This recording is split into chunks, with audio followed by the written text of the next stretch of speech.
Hello and welcome to the City of London, a city within a city.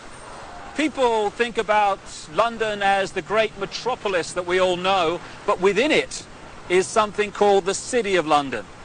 It goes back many, many hundreds of years, and it's the epicenter of the global financial system, if the truth be told. It's more than that, however. It is the center of a global web of secret societies that control the planet today, and they come from a series of interbreeding bloodlines which you can trace back to the ancient Middle and Near East thousands and thousands of years ago. And the staggering truth is that these interbreeding bloodlines under different names have increasingly controlled planet Earth from that time to this, never more so than today. In the next few hours on this video, you're going to be introduced, if you've not already read the book, my book, The Biggest Secret, to some staggering, stunning, and I'm the first to say, bizarre information. The basis of the video is an interview with a lady called Arizona Wilder, who was brought up and mind-controlled from almost the time that she was born to eventually, as she did, conduct satanic rituals at the highest level of the satanic ritual network, involving some of the most famous people on the planet. But we'll get into that as we go along. It is bizarre, and that's not even the most bizarre aspect of this story, which I'll come to as we progress. But the bizarre just happens to be true. And this video is designed to be a companion to my book, The Biggest Secret, and you'd get more out of the interview with Arizona if you've read that book. But what I'm going to do to start with is just set up a few basic background details that can allow you, if you've not read the book, to follow the story and the revelations that Arizona is going to unfold for us. As I say, this is not just a City of London financial district. It is the center of a global web. It is the spider in the center of the web, as I expose in great detail in The Biggest Secret and a previous book, And the Truth Shall Set You Free. And what the basis of that shows is that all these apparently different companies, banks, insurance companies, political parties, actually at the top of their pyramids interlock and are controlled by the same few people. About 13 families run the world, and offshoots of these bloodlines under different names. Just give you an example and a little guided tour of where we actually are, because that's a good example of what I'm talking about. Behind me is the Bank of England. This was created in a charter signed by William of Orange, who became William III, the King of England, in 1688, 1689, and he was one of these bloodlines. And from the moment that he took the throne, then the whole thing started to really epicenter in London. This is when the spider at the center of the web really moved in here. So we've got the Bank of England behind me, which was created thanks to William of Orange and the people that controlled him, because these guys are just puppets, of course. Over there we've got the NatWest building. It's one of the big clearing banks in England. If you just come around this statue, which I'll come to in a second, behind me there is the Mansion House. That's the center of government in the City of London, this city within a city. And at the top you'll see the red cross on the white background, the flag. It's the flag of England, and that symbol goes back right into the ancient world. It was the ancient sun symbol of the Phoenicians back in the ancient Middle and Near East, and the Phoenicians had a number of deities. One of them was called Barati, the female. One was called Barat, the male. Barati and Barat became Britannia and Britain because the British culture was brought here by the Phoenicians about 3000 BC and after. And also they had deities, the Phoenicians, called St. George of Cappadocia, who killed the dragon. That became St. George of England, and that's, of course, the flag of St. George, the red cross on the white background today. Also, the Christian deity called St. Michael was an ancient Phoenician deity long before Christianity. So the Mansion House, the center of government, is a very, very powerful place. We go around here, we've got the Royal and Son Alliance Insurance Company. The banks and the insurance companies interlock, and as a result of the fantastic amount of wealth that they can move around the financial markets every day, these interlocking organizations control the world financial system. If a stock market goes down and crashes, it's because it's meant to crash. And not everyone loses, you know, when that happens. If you know it's going to crash, you sell your stock, it crashes, you buy it back at a lower price, you then push it back up again and buy other stock at the same time at a few cents on the dollar or whatever. And that means that a financial crash can actually lead, if you know it's coming because you're creating it, to an amazing expansion of your holdings and your wealth. Over there we've got the Lloyds Bank building. That's another one of the big clearing banks which all interlock and are controlled by the same people. And then there we have the Royal Guardian Exchange building, another major insurance company which, like I say, interlock with all the others. And then we come back to the Bank of England. Now, this financial center, along with places like Wall Street, where the bloodline families interlock again, the same people run America as run Britain, as run Germany, etc. They have funded many, many times both sides in wars. And ironically and sickeningly, behind me, opposite the Bank of England, in the center of this square, is a memorial to those who died in the 2 world wars. Let's just go and have a look at that. What happens in terms of creating wars is a technique, a mind manipulation technique that I called in my books problem, reaction, solution. And it works like this.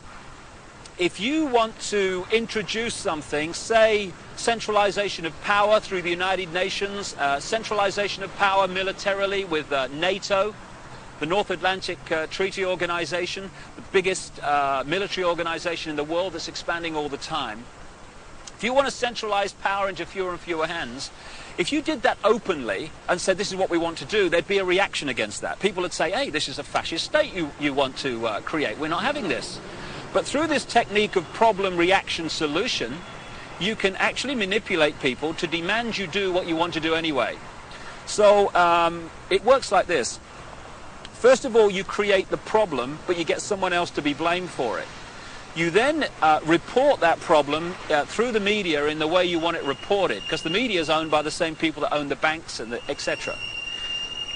You get the public to react to your problem by saying something must be done, this can't go on, what are they going to do about it? And at that point, they, who have covertly created the problem and blame someone else, who've gleaned that reaction of do something, then offer the solution to the problems they have created. So if you take the world wars, after the First World War, in which the financial centers of London and Wall Street, etc., funded all sides, power on this planet was in fewer hands than ever before. After the Second World War, it was even fewer hands on the wheels of power.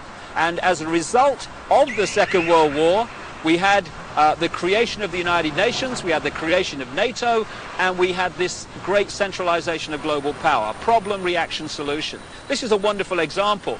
Here you've got this memorial in the center of this edifice of global power, and it says, to the immortal honor of the officers, non-commissioned officers and men of London who served their king and empire in the Great War 1914 to 1919, this memorial is dedicated in proud and grateful recognition by the City and County of London.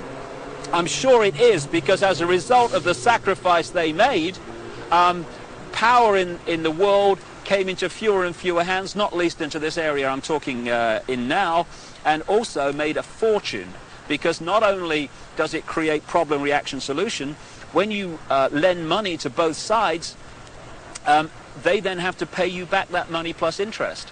when both sides have devastated each other's countries, they borrow more money from you so that they can rebuild their shattered countries. Therefore, power equals control of money in the world as it is today, and the control of money comes through debt, and wars create massive amounts of debt, therefore massive amounts of control. It says here, their name liveth forevermore. Total bullshit.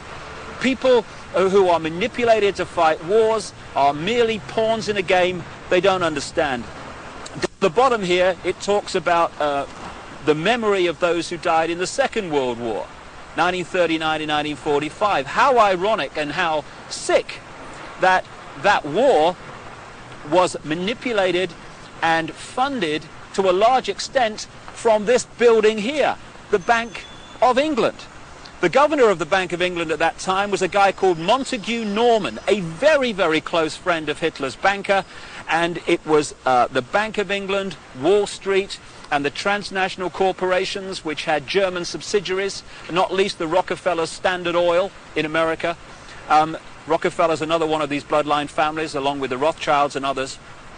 It was those companies and banks that funded Hitler and allowed him to build a war machine that cost literally millions of lives. And before we move on and expand this story, on the other side of this square is another very appropriate statue. It's of the Duke of Wellington.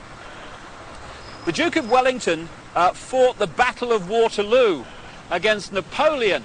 And this is a wonderful example again of the way the financial markets are manipulated to this day. What happened was that the House of Rothschild was funding Wellington and also funding Napoleon. And what they did was they arranged, because communications weren't anything like they are today, of course, back then. What they did, they made sure that they knew the outcome of the war, or the Battle of Waterloo, before anyone else in this area of London did.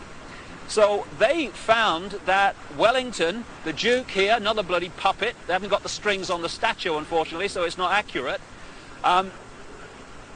they realized that Wellington had won the Battle of Waterloo. What they did, however, was put the rumor out in this area that Napoleon had won the Battle of Waterloo. As a result, there was a panic, stocks fell, there was a crash. What were the Rothschilds doing quietly, secretly? They were buying up all the stock they could at those crashed prices.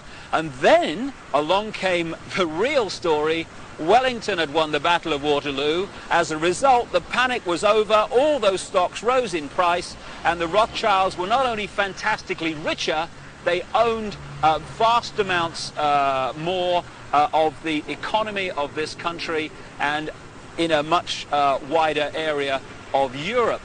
So the manipulation of the financial markets, that's just an example from the last century, is very much going on to this day.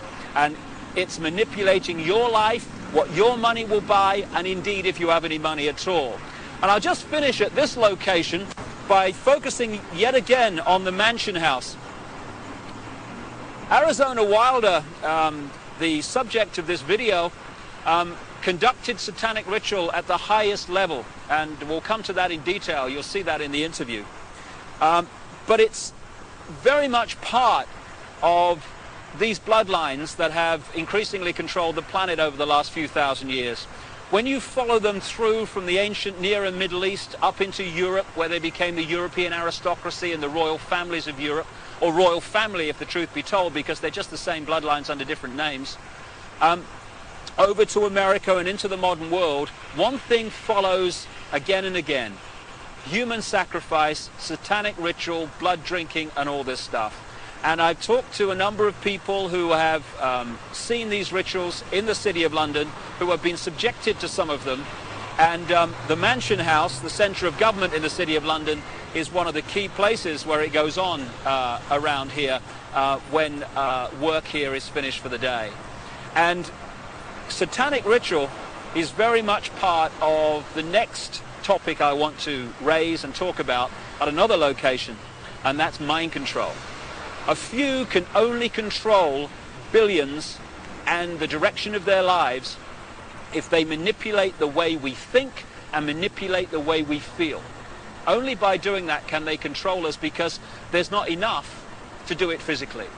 And so mind control is the foundation of how it's done, and we'll talk about that at the center of global mind control, at the center of the network that generates it, and that's the Tavistock Institute, not far from here, yet again in London. Well, we're now just a short drive from the City of London, next to this very appropriate poster, Very Bad Things, and I'm on my way to the Tavistock Institute. It is the center of global mind control and the network that does the research and creates the data and advances the techniques to mind control people in many ways. When you think about mind control, you might think of the Manchurian candidate and some robot with a gun. Kill, kill, kill, kill. But mind control is much bigger than that.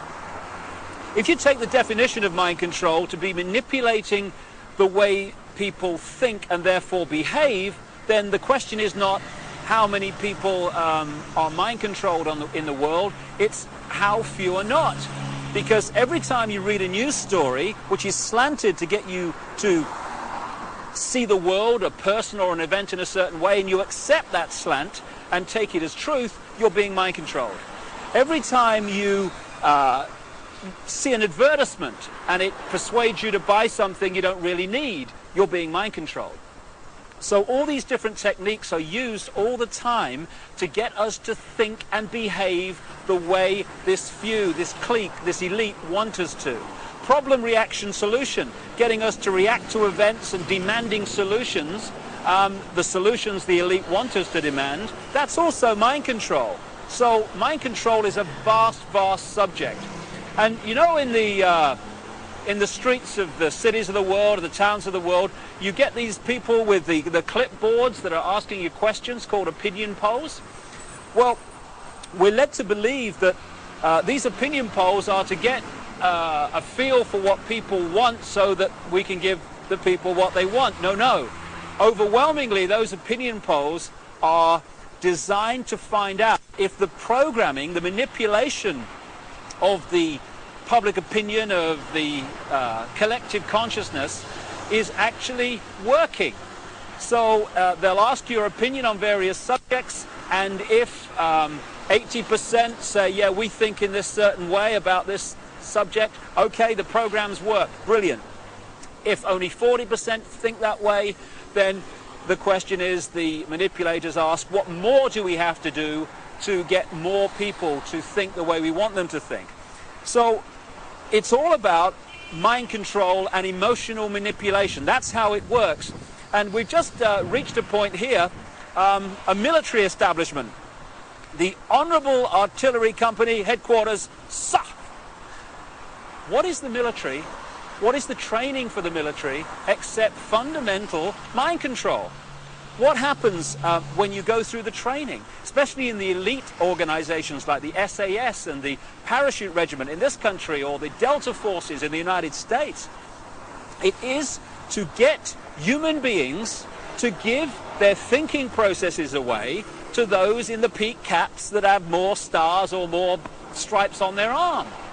And you want people in the military to so give their mind away that when someone in a peak cap says, shoot this group of people, then without saying, well, why, or what have they done to me, or whatever, it's all over. Yes, sir, yes, sir. The yes, sir mentality, mind control.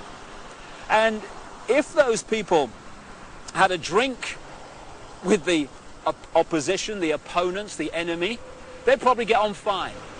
But they don't get to that stage, because when the peak cap says shoot, they shoot. They are mind controlled. And this is what the military is about. So you have mass mind control, you have individual mind control, and I'm just going to now walk just around the corner from here and take you to the headquarters of global mind manipulation. Mind control has been known about for a very, very long time.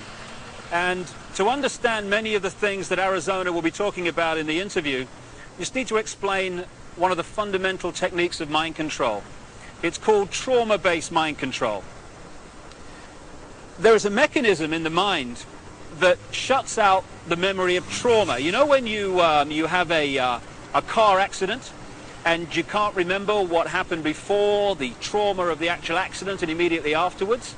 That's because the mind puts an amnesic barrier around trauma. Now that's very, very good, because obviously we don't want to keep reliving and re-remembering severe trauma like accidents and horrors of that kind.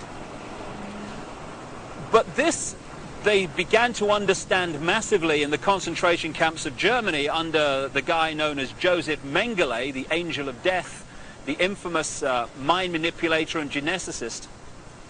They began to understand that if you could systematically traumatize someone, particularly before the age of 5 and 6, then you could turn their mind into a honeycomb of self-contained compartments, amnesic barriers, which were unaware of the existence of the others. And if through hypnotic keys, triggers, words, signs, whatever, you could pull one of these amnesic barriers to the front to become the conscious level, that could experience something or be programmed to do something robotically, and then that compartment could be pushed back in the mind and another one pulled forward. Now this new one has no idea the other compartment exists, let alone what it's experienced or what it's been programmed to do. This has become known as multiple personality disorder, or DID, dissociative identity disorder, which is much more appropriate. And for short, these people are known as multiples. And this is some of the terms that Arizona will be using in the interview.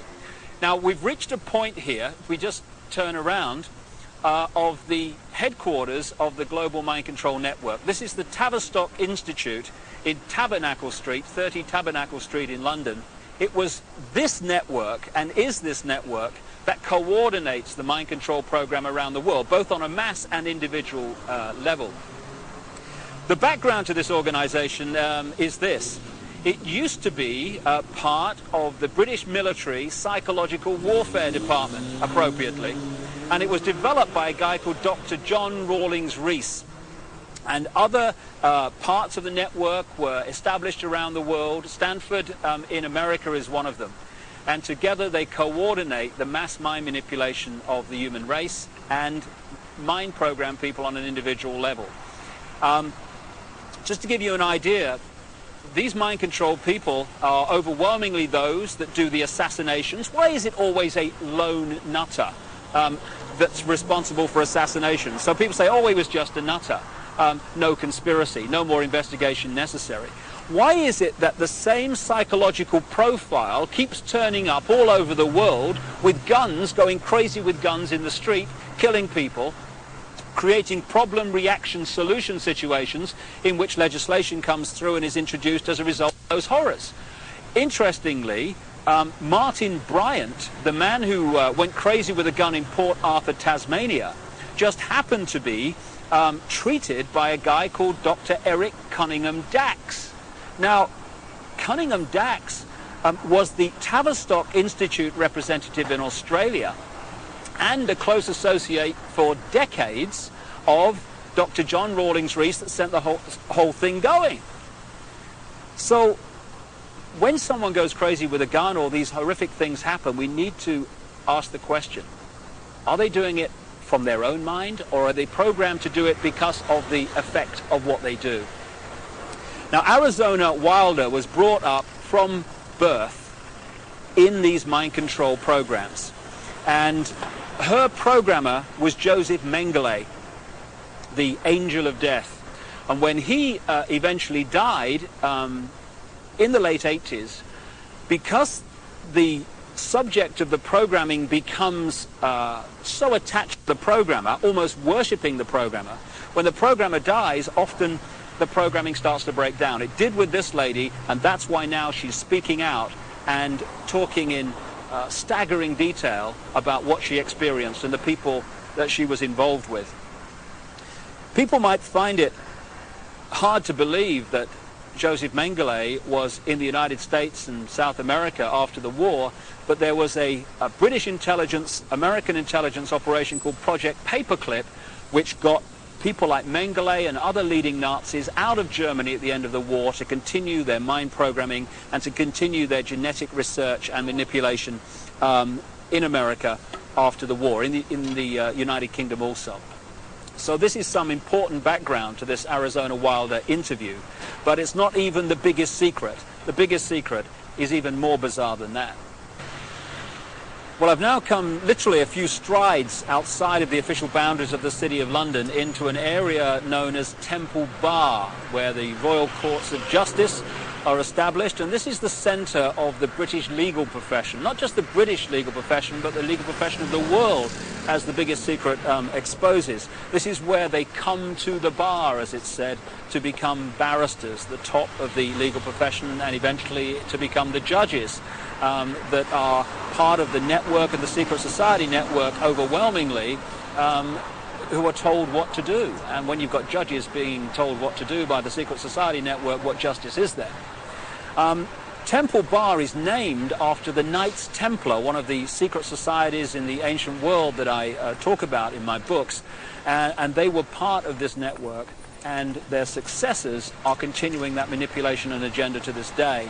Now, I'm standing across the road from the Royal Courts of Justice here, outside something called the Outer Temple. This is one of the major secret societies that manipulate and control the legal profession and the workings of so-called justice in Britain, and indeed, like I say, further afield. But the reason I've come here overwhelmingly is to point out something in the centre of the road here at the boundary between Temple Bar and the City of London.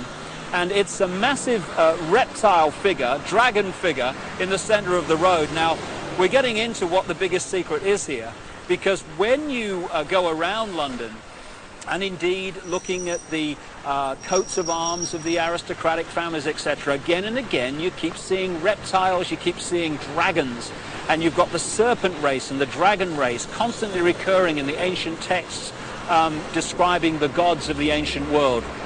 And there is a reason for this. There is a reason why dragons appear everywhere, and that is the biggest secret, which Arizona Wilder also has experienced. Right at the start of our little tour of London, in that square outside the Bank of England, it's also possible to see again this same theme that keeps reoccurring of flying dragons, of flying serpents.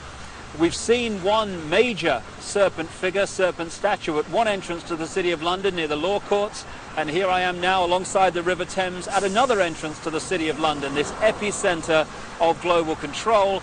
And what do we have to signpost the fact that you're entering the City of London? Yet another flying dragon, this one holding the shield with the red cross and the white background, this ancient symbol that I talked about with the flag on top of the Mansion House and the flag of England, the flag of St. George. So what's going on? Why, when you look at the ancient accounts of the ancient gods, do you again and again see this reoccurring theme of the serpent race, the serpent gods, the flying serpents? Why, in my research for the biggest secret, have I come across a stream of people from different walks of life all over the world who have told me the same thing, that they have seen, to their astonishment and amazement, they've seen key people in positions of power just demanifest from being a human physical form and become before their eyes a reptilian figure. When you look at the ancient gods of the Indus Valley, they talk about the Nagas, the gods who, wait for it, had the ability to manifest as human or manifest as reptiles. This is absolutely vital to understanding parts of the Arizona interview, because she has experienced exactly this. And the background to what's happening is quite simple. This three-dimensional world that we appear to live in is only one frequency, one dimension of existence. We have a frequency range which we can perceive. We call them the physical senses. But outside of that range are other frequencies, other dimensions of existence and life that are sharing the same space that we are. In the space that my body is occupying now, for instance, are all the radio and television frequencies broadcasting to London. I can't see them, they can't see each other, they're not aware of each other because they're on different frequencies. Only when the frequencies become very close do we have what we call interference on the television or interference on the radio. And it's the same with creation. We live in conscious terms in this three-dimensional world. So this is our reality, this is what we perceive. But there are other dimensions. And the one closest to this is the fourth dimension. And staggering as it may seem, and you really have to read The Biggest Secret to see the immense supporting evidence for this, a reptilian race from this fourth dimension is the source, or one of the key sources, of the manipulation of this world. Back in the ancient world, again documented endlessly in so many parts of the world, in ancient texts and legends and accounts, are the stories of how this extraterrestrial race interbred with humanity, creating hybrid bloodlines.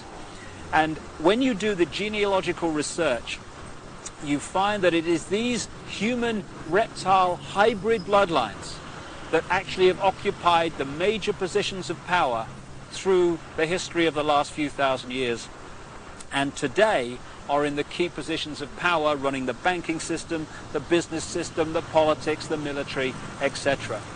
And Arizona Wilder, who had no idea of all this other information coming towards me in researching The Biggest Secret, when I met her, she said and told me about how at various satanic rituals involving the most famous people in the world, she had seen them again and again turn into reptile figures and then come back again during the ritual. I got a call from the head of an organization in America called Parents Against Ritual Abuse, who told me again from her experience how many of her clients who had been subjected to satanic ritual had reported the same story of how the participants had shape-shifted, as the term goes, from human to reptiles and back again during the ritual. And one of the key areas, one of the key families identified by Arizona Wilder in her accounts is one not too far from here, and it's very famous indeed. And that family and that bloodline live here, or at least partly live here. Buckingham Palace, one of the many palaces and homes of the British royal family, the House of Windsor. They're seen as bastions of the establishment, the British establishment, but in fact the Windsor bloodline is not British at all, it's German. It's really the House of Saxe-Coburg-Gotha. And on Prince Philip's side, the husband of the Queen of England, he's a Mountbatten, which is really Battenberg. Again, another German line. In 1917, they changed the name from Battenberg to Mountbatten, from the House of Saxe-Coburg to Windsor, because at that time, you may recall, the German nation and the British nation were knocking hell out of each other in the trenches of northern France. And it was good PR from the British royal family's point of view to just change their name to sound more English. And this is just the farce and the facade behind so much, or behind which so much goes on. However, most people, if not almost everyone on the planet, would find the fact that the House of Windsor are one of these reptilian-human hybrid lines that shape-shift between human and reptilian form to be utterly, devastatingly ludicrous and unbelievable. I understand that. But the truth, the real truth, often is. And Arizona Wilder, in the interview that's coming up now, is going to talk about her experiences of seeing this happen. Well, I think that's all you need to know and appreciate to understand the kind of information that Arizona Wilder is going to reveal to us now, except one thing. Across the millennium years is crunch time in this whole agenda, crunch time for the human race. This is the time when this network of interbreeding bloodlines wants to bring in its global fascist structure of a world government to which nation states would be administrative units, of a world central bank and a world currency, a currency that wouldn't be cash, it would be merely electronic, for which there are fundamental implications for human freedom. and also the World Army, which is designed to be NATO, expanding and expanding as it is now, of course, to become the fully fledged World Army, World Police Force. And underpinning that little lot is designed to be a microchip population, in which we are microchipped with our financial details, our medical details, etc., etc. And that would allow not only electronic tagging, people knowing where we are all the time, it would allow the external manipulation through this electronic means of our mental and emotional processes. This will happen unless the human race wakes up and wakes up fast. And to do that, we need to understand what's really going on. And to let people know that, we've got to stop beating about the bush, stop pulling punches, stop pussyfooting around, keeping information from people, oh my goodness, how will they react, and just say, this is going on, take it or leave it, make of it what you will, but this is what's going on. And some of the information you're going to hear now is quite horrific. But if we don't know about it, what can we do to stop it and to change it? I spoke to Arizona Wilder in Los Angeles, and this is what she had to say. Well, Arizona, can we start at the beginning, and can you tell us the story of what's happened in your life from the very start? Okay, what I can tell you is that before I started looking into my life, back in 1989, I was starting to have flashes of things, and my life was not what it seemed to be, which is why I started looking into it.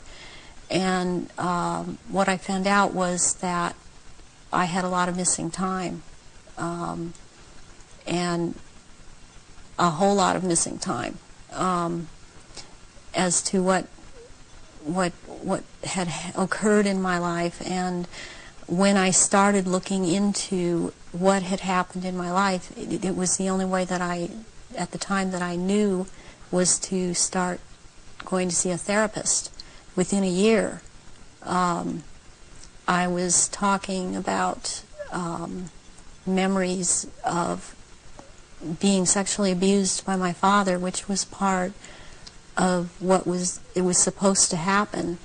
And I was starting to talk about mind control issues, and I was talking about ritual abuse issues at the time, and I didn't have the whole thing put together. It's taken me years, all these years, it's taken approximately almost 10 years to put this together, what has happened to me.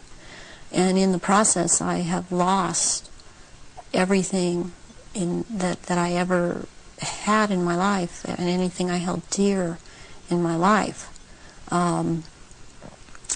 I was bred for this role that I fulfill, and it was planned from before my birth, and it was because of the bloodline of my mother's family, which comes down through Ireland, but before that it began in France. It was through the Marquis de Stac, which he came to Ireland and changed the name to Stack, and then I was chosen, and the birth was planned. My parents were forced to move down to this area for the reason that the High Council is down here, which is, there are 6 councils of 13 in this country, and the High Council is down here. We're talking the United States? The United States, yes. And so from the time that I was a baby, I was being abused and traumatized, and on purpose, for the mind control that they need someone to go through to do whatever they say, to be as just a puppet in that they can control every move. And you don't remember, I didn't remember a lot of things, because I have as a result of all of this mind control, split off many parts that all hold memories, hold feelings, hold programs, hold information, and I've been working very hard to pull all of that up. And it's been a long, slow process for me because there don't seem to be a lot of people in the field that I only felt was the only way I could go was psychiatric and psychological. They don't seem to know what is really going on, and I believe that a lot of them are afraid of being sued should they suggest something, and so they cannot lead or suggest, and it's been a process of me having to trigger myself to remember and be around people that can help me with that can't really be touched by the False Memory Syndrome Foundation. So what happened? You say you were abused as a child as part of this compartmentalizing of your mind. What went on after that as you got older? Well, they start with wanting to make you an obedient slave at first, and so they do a lot of sensory deprivation, they do a lot of sensory overload, and they switch between the two, and they do out-and-out torture. They take a small child and they electroshock. In my case, it was electroshock to the brain, and they would take away my chance to sleep. They kept me awake for many hours at night, would not let me sleep. And I was also told things as, this was before the age of 5, I was told things such as, they would make me drink water, and they would say, if you pass urine, you're going to have to drink it. And they would make me drink it. And if you have a bowel movement, you're going to have to eat the feces, which is also what happened to me. And then they would play, there was a programmer that was programming me, a very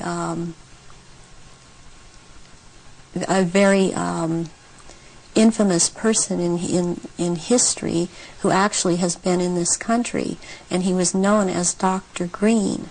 Who he actually was Dr. Mengele from Joseph Mengele from the concentration camps in Germany, and he was he stayed a lot at China Lake Naval Weapons Station out here in Southern California, in the desert area.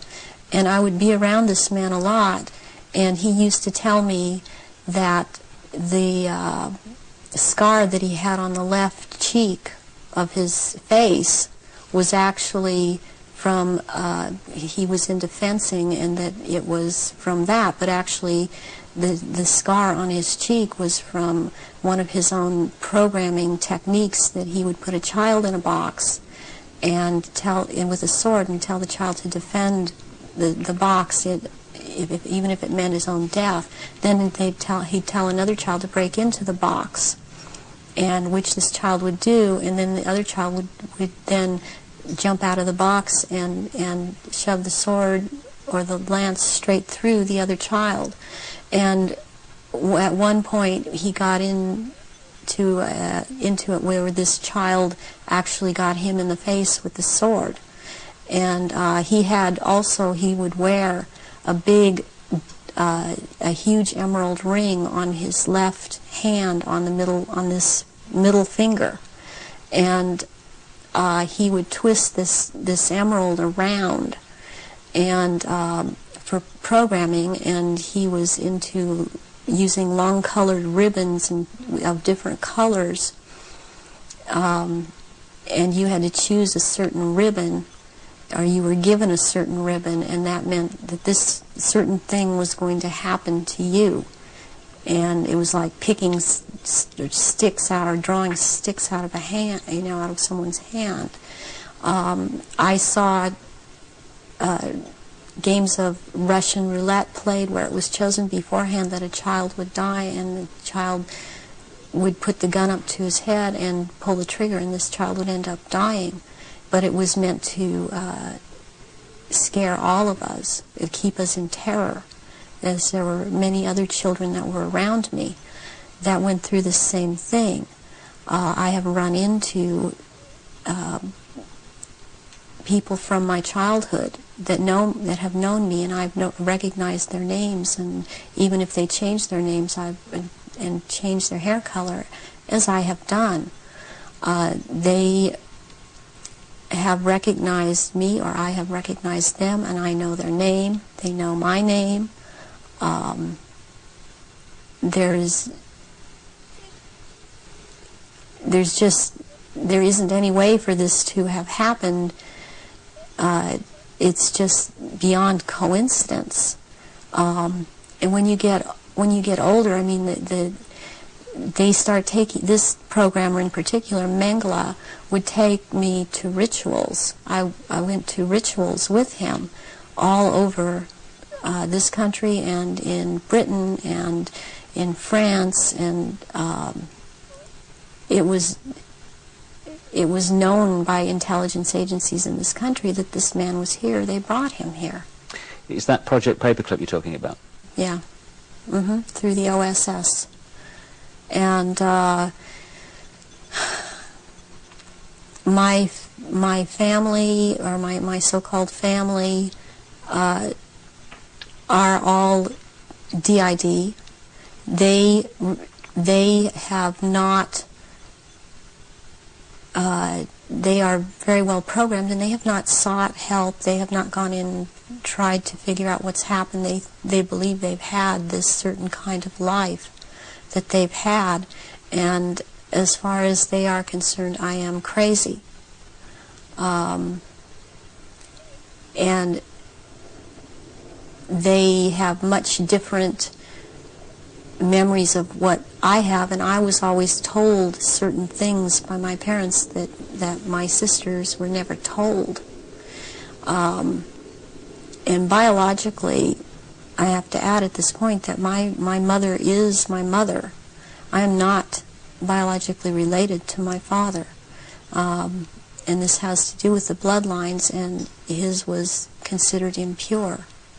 And this is all about purity of the bloodline.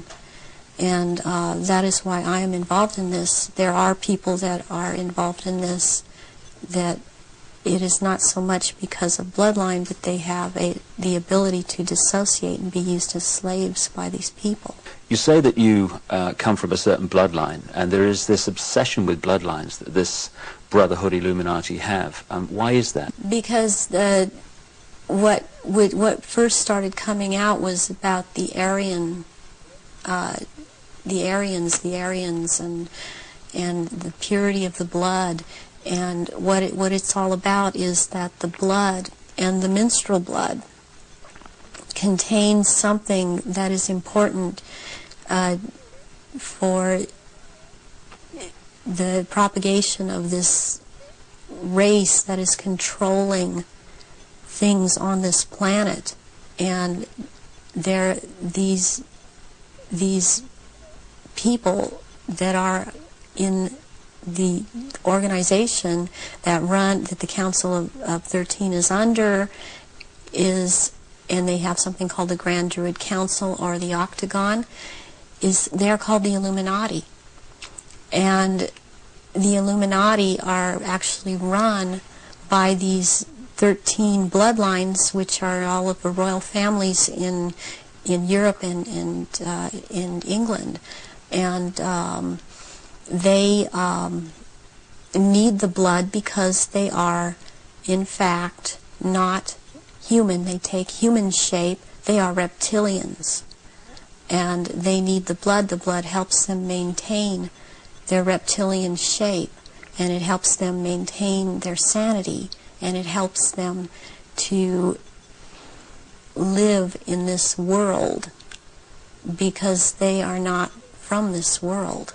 Does that relate to what the Nazis call vril power and what the Hindus call the serpent power in the blood? Yes, the blood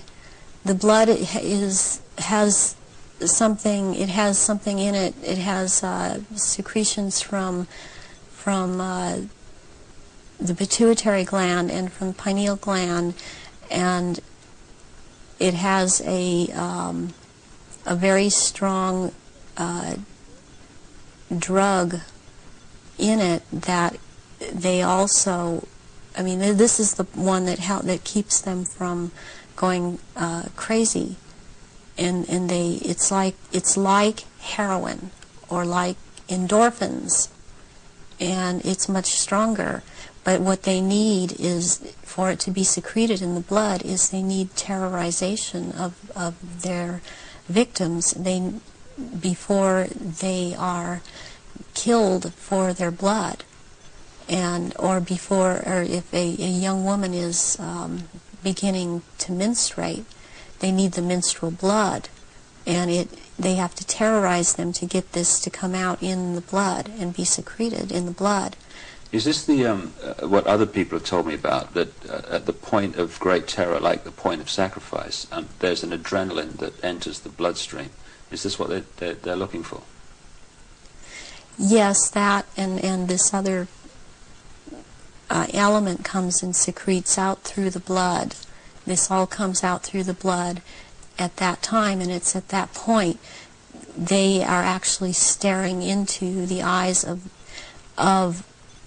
the head of at some of these rituals, or at a reptilian. They are staring into the eyes of this person, and they're held. It's a hypnotic gaze these reptilians have, and it holds the victim in an absolute trance, in a trance of terror, and then they are killed at that moment as they are staring into their eyes. And not only do they can't hold their shape when this happens. The human shape they cannot hold. They go back into reptilian shape as this is happening, because it's like an animalistic type of excitement of the kill. And they oftentimes they will just rip into the victim and eviscerate them and start eating the flesh of this person too. And the fat from the intestinal area is highly valued, as they use it on their skin. And they drink the blood, and the blood is highly sought after, and it goes according also to rank within these creatures, as to who gets what when. And their sacrifices have increased in the last, it started increasing in the early 80s. The amount that they were doing is increased. And they use a lot of druidic holidays to do this, but they have other days too. They've mixed all of these satanic and what are called satanic holidays and druidic holidays, and in order to have these rituals, which ritual seems to be important to them. But they also use it in order to drink this blood. They seem to need more. Have you any idea why it's increased since the 80s? So there are changes going on in the earth. It seems they're not able to hold their shape like they once were able to, and people see them shapeshift more and more, and they need the blood to try and maintain it, to try and maintain their human form. I believe there's a time coming that because of what I've been told, when they are not going to bother having to hold that human shape as they had to before, and they want that time to come. It's almost upon us. So when you're talking about the fact that the veil is lifting on these reptilians so that people can see them far more easily and far more often, does this relate in any way to the fact that there is this desire to bring in this rigid structure, including microchipping and many other things, across the year 2000, which has become known as the New World Order?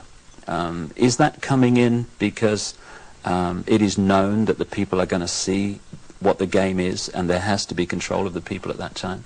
Yes, it's very connected. I started talking about the New World Order back in 1990, and I was very psychologically and physically affected so much by what was coming out. I wasn't watching television. I was not aware that certain individuals in this country, George Bush, were talking about the New World Order. I was talking about it because that is what was coming out, and knowing that the first time that inside of myself that I'd heard it was in conjunction with the Nazis, and that came from Mengele. And I started realizing that there was something going on, and then it scared me, and I didn't really look into it for years, but I was being harassed constantly. I was being told. At one point, I had someone telling me that I was being, and who was ex-Army intelligence, ex-CIA, telling me that I was being monitored by the National Security Agency, and I didn't have the whole story then, so I did not totally understand why this was happening. But yet I was being followed by cars or vans that said G12, G14, and in this last year, which has really been very hard, I've been followed by G41 vans, and I had to find out what those were, and that is naval intelligence. But this whole thing is going towards around the year 2000, and when they are going to establish themselves openly as a New World Order, and it's headed toward that, and that's what everything is being prepared to, or prepared for. And I have actually got I've got a sleeping program right now to return, because I've left, but to return for that time, and it's called End Times Programming, or Janus Programming. And Janus relates back to Nimrod of Babylon. Yeah, there is a group that used to be in contact with me all the time, and they stopped trying simply because I didn't obey them. They would be in contact with me all the time. They're called Janus, which is also the two-headed Roman god of change, and their headquarters is in Brussels, Belgium, in the NATO building. And they are a group of psychiatrists and doctors who are into mind control, and they are one of the many groups involved with the Illuminati. And they would contact me and tell me, give me directions that I was to psychically kill this person, or psychically injure this person, or scare this person. They'd give me the location. And I started questioning this, and I had a contact who since has seemed to have disappeared because she couldn't get the funding, and I had called her about this group, and she's the one that was the ex-CIA, ex-Army intelligence person, and she knew about these people, and she said, yes, you're right, this is what is going on. From your experience, being brought up in this Illuminati environment, were you ever told anything about where these reptilians came from, and what is the history of it all? I was made to learn through Mothers of Darkness, which is a certain aspect of the organization, because that was an early part of my training, the history of what was the Illuminati on this planet. And what I learned was that the Aryans originally were from Mars, and the reptilians came to that planet they came from another place. They came to that planet. They came to rule because they wanted to mix, so they said, with that race, and but they became the overlords, and the Martians or Aryans were seeking to escape from it. They went to the moon and then were there attacked, and they then went to Earth and established culture here on Earth approximately 6,000 years ago. And at that point in time, they were doing well, and they were mixing with the indigenous population of this earth. They were getting along with. And then about 4,000 years ago, the reptilians arrived here and again began to take over. And they instilled themselves in different places underground in the earth, and also this one part of them, the ruling part, took over and became involved in the politics and in the religion, and started controlling through these means at that point in time, and using the gods and deities that were believed in on this planet, started infiltrating into that and becoming that, and things started, blood rituals started happening, and since that time, that is the way that it has been. And presently, they claim to come from the Merovingian bloodline. They are all of there are 13 bloodlines in Europe that all of what are called royalty are developed from or come from, and they include the Aryans in this. And there's been a big push in this century. For example, when Nazis came into power, the fascists, talking about the purity of being pure and staying, the Aryan bloodline staying pure, and what it actually is all about is keeping the blue-eyed, blonde or light red-haired people, the bloodlines pure, because it is more powerful. And what is in that blood for these reptilians is more powerful, and they need that. And when you start mixing it with people that were indigenous to this earth, then it is not as powerful. It has nothing to do with someone, skin color or nationality. It has to do with keeping the bloodline pure for their use. So blonde-haired, blue-eyed people are the purest from the reptilians' point of view, and that they want to keep that bloodline pure because of how they need to use it. Yes. When I realized that it had to do with blonde hair and blue eyes, I could not do anything about my eyes, and I am not able to wear contacts or I would have brown eyes. But one thing I did do was cut my hair off, because that was part of the rank I was. My hair was down to my knees, and I colored my hair darker. And there were times when after I did cut it off, they had gotten to me, and so the hair would be light red. But that is being in compliance with them. And I did not want to be in compliance to them. I want to expose them, and this is part of it. And I won't be what they want me to be.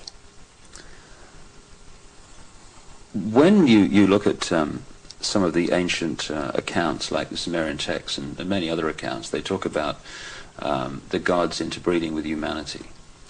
Is this relevant to the reptilian way of infiltrating the human race?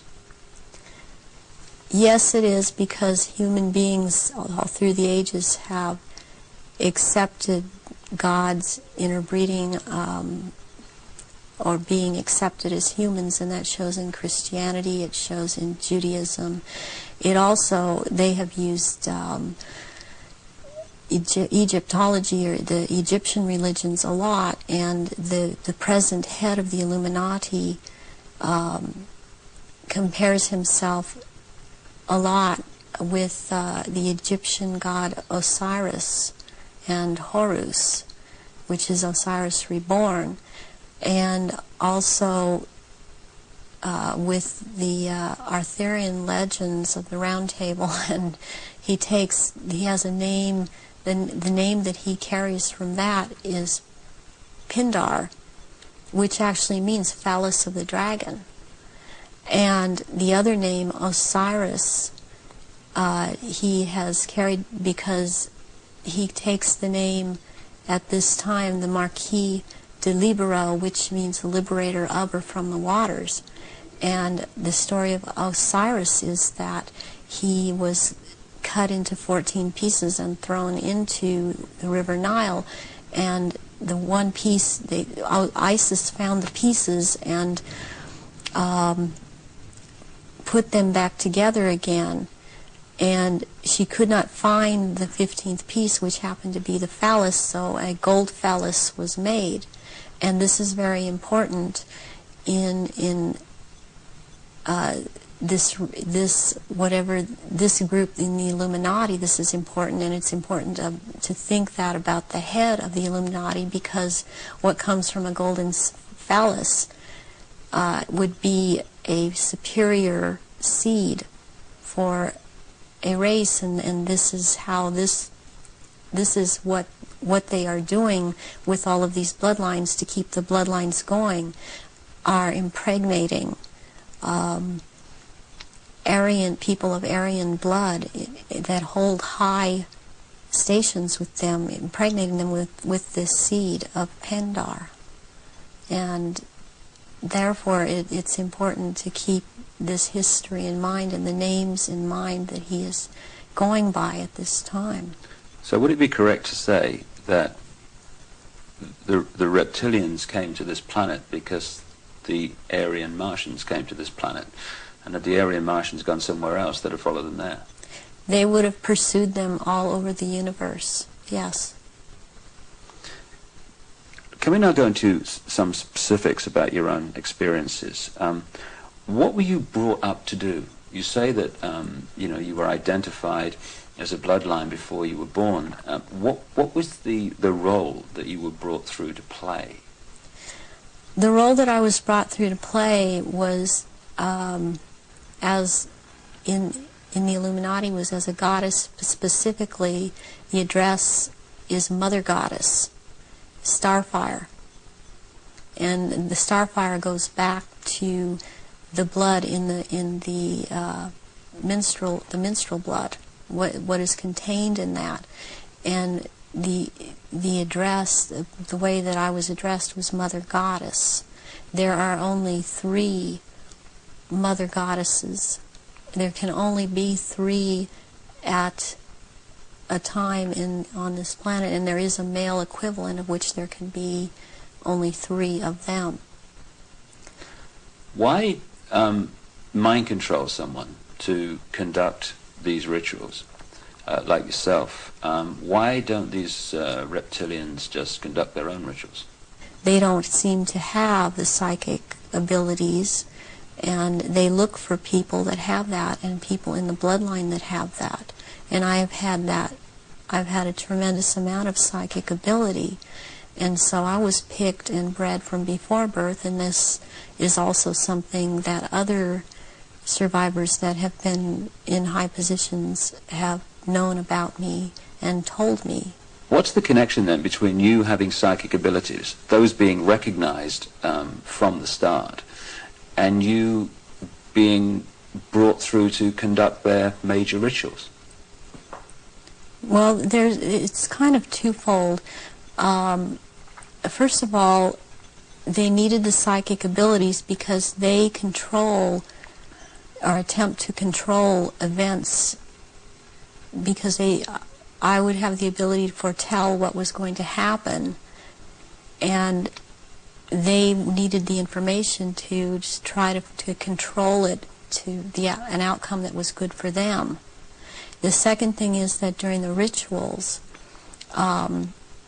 you had to have psychic ability. You have to be very powerful in that way to call out the old ones that are also reptilian, that come from another dimension. They actually they materialize from out of another dimension and are present at rituals, and they are so powerful, and their presence is there's such an evilness about them, and they want out of this other dimension, and they can't. They have to be called out by someone who has that power, and the reptilians don't have this power. That's very important, that they don't have this power to call out these old ones that have to do with them.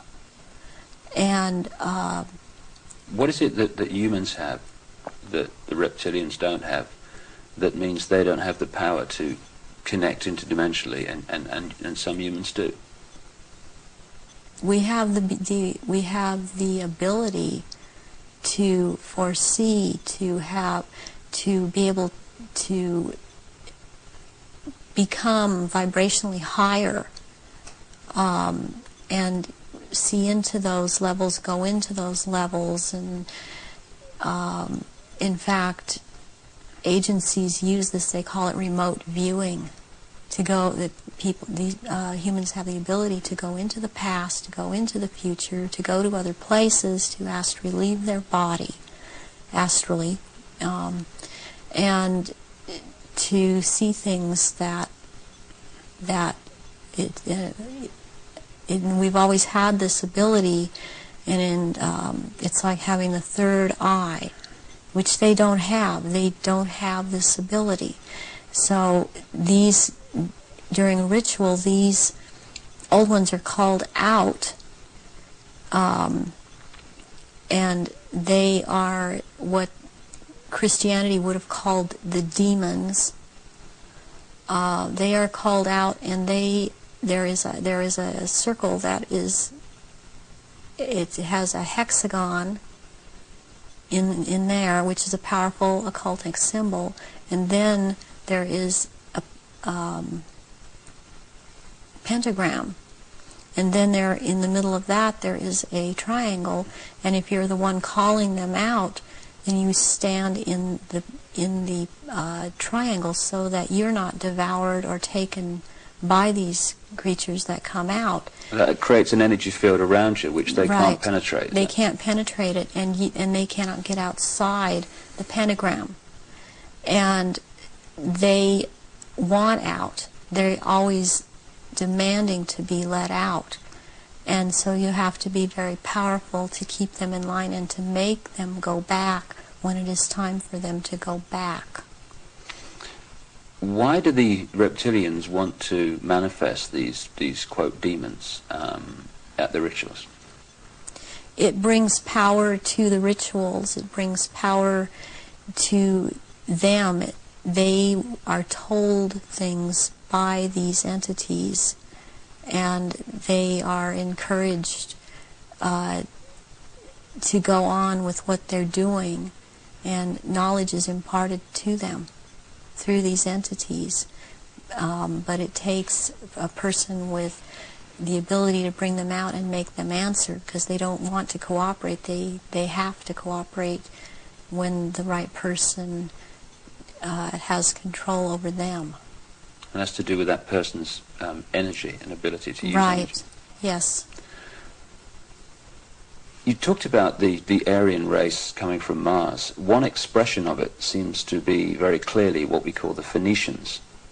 The Phoenicians had two deities, St. George, which became a British deity, who defeated the dragon, which seems incredibly symbolic, and also St. Michael, who, according to the legend, banished Satan, or this negative force, into the abyss. Is this symbolism of the abyss anything to do with the fact that these reptilian demons of another dimension are somehow locked in a time-space prison, and they can't get out, and they can only get out when they're brought out in that way? Yes, they want out of that dimension. They have been thrown into that dimension, and they can't leave that dimension. And that's actually what the abyss is about, is being in a different dimension. It's like something to do with the fourth dimension. And before I even knew, for example, what I was saying, or I realized what I was saying, I would be saying things to my therapist and other survivors that the fourth dimension was a dimension to stay away from. Not at that time understanding the whole thing. Why do these rituals take place at certain key times of the year, and so often are related to the phases of the moon? Because the moon has an influence on this planet, and also the sun. These also take place during different things that go on with the sun, but the moon it's kind of a really very cyclical thing with the moon. And it takes place on full moons, new moons. It has to do with the current religion, or what they're using, the Druid religion that they've taken and used. They still hold on to the Egyptology type of religion. They hold on to the Druidism, though, and they're currently calling themselves Druidic or Druid. And Druidism is tied in with the cycles of the moon, on which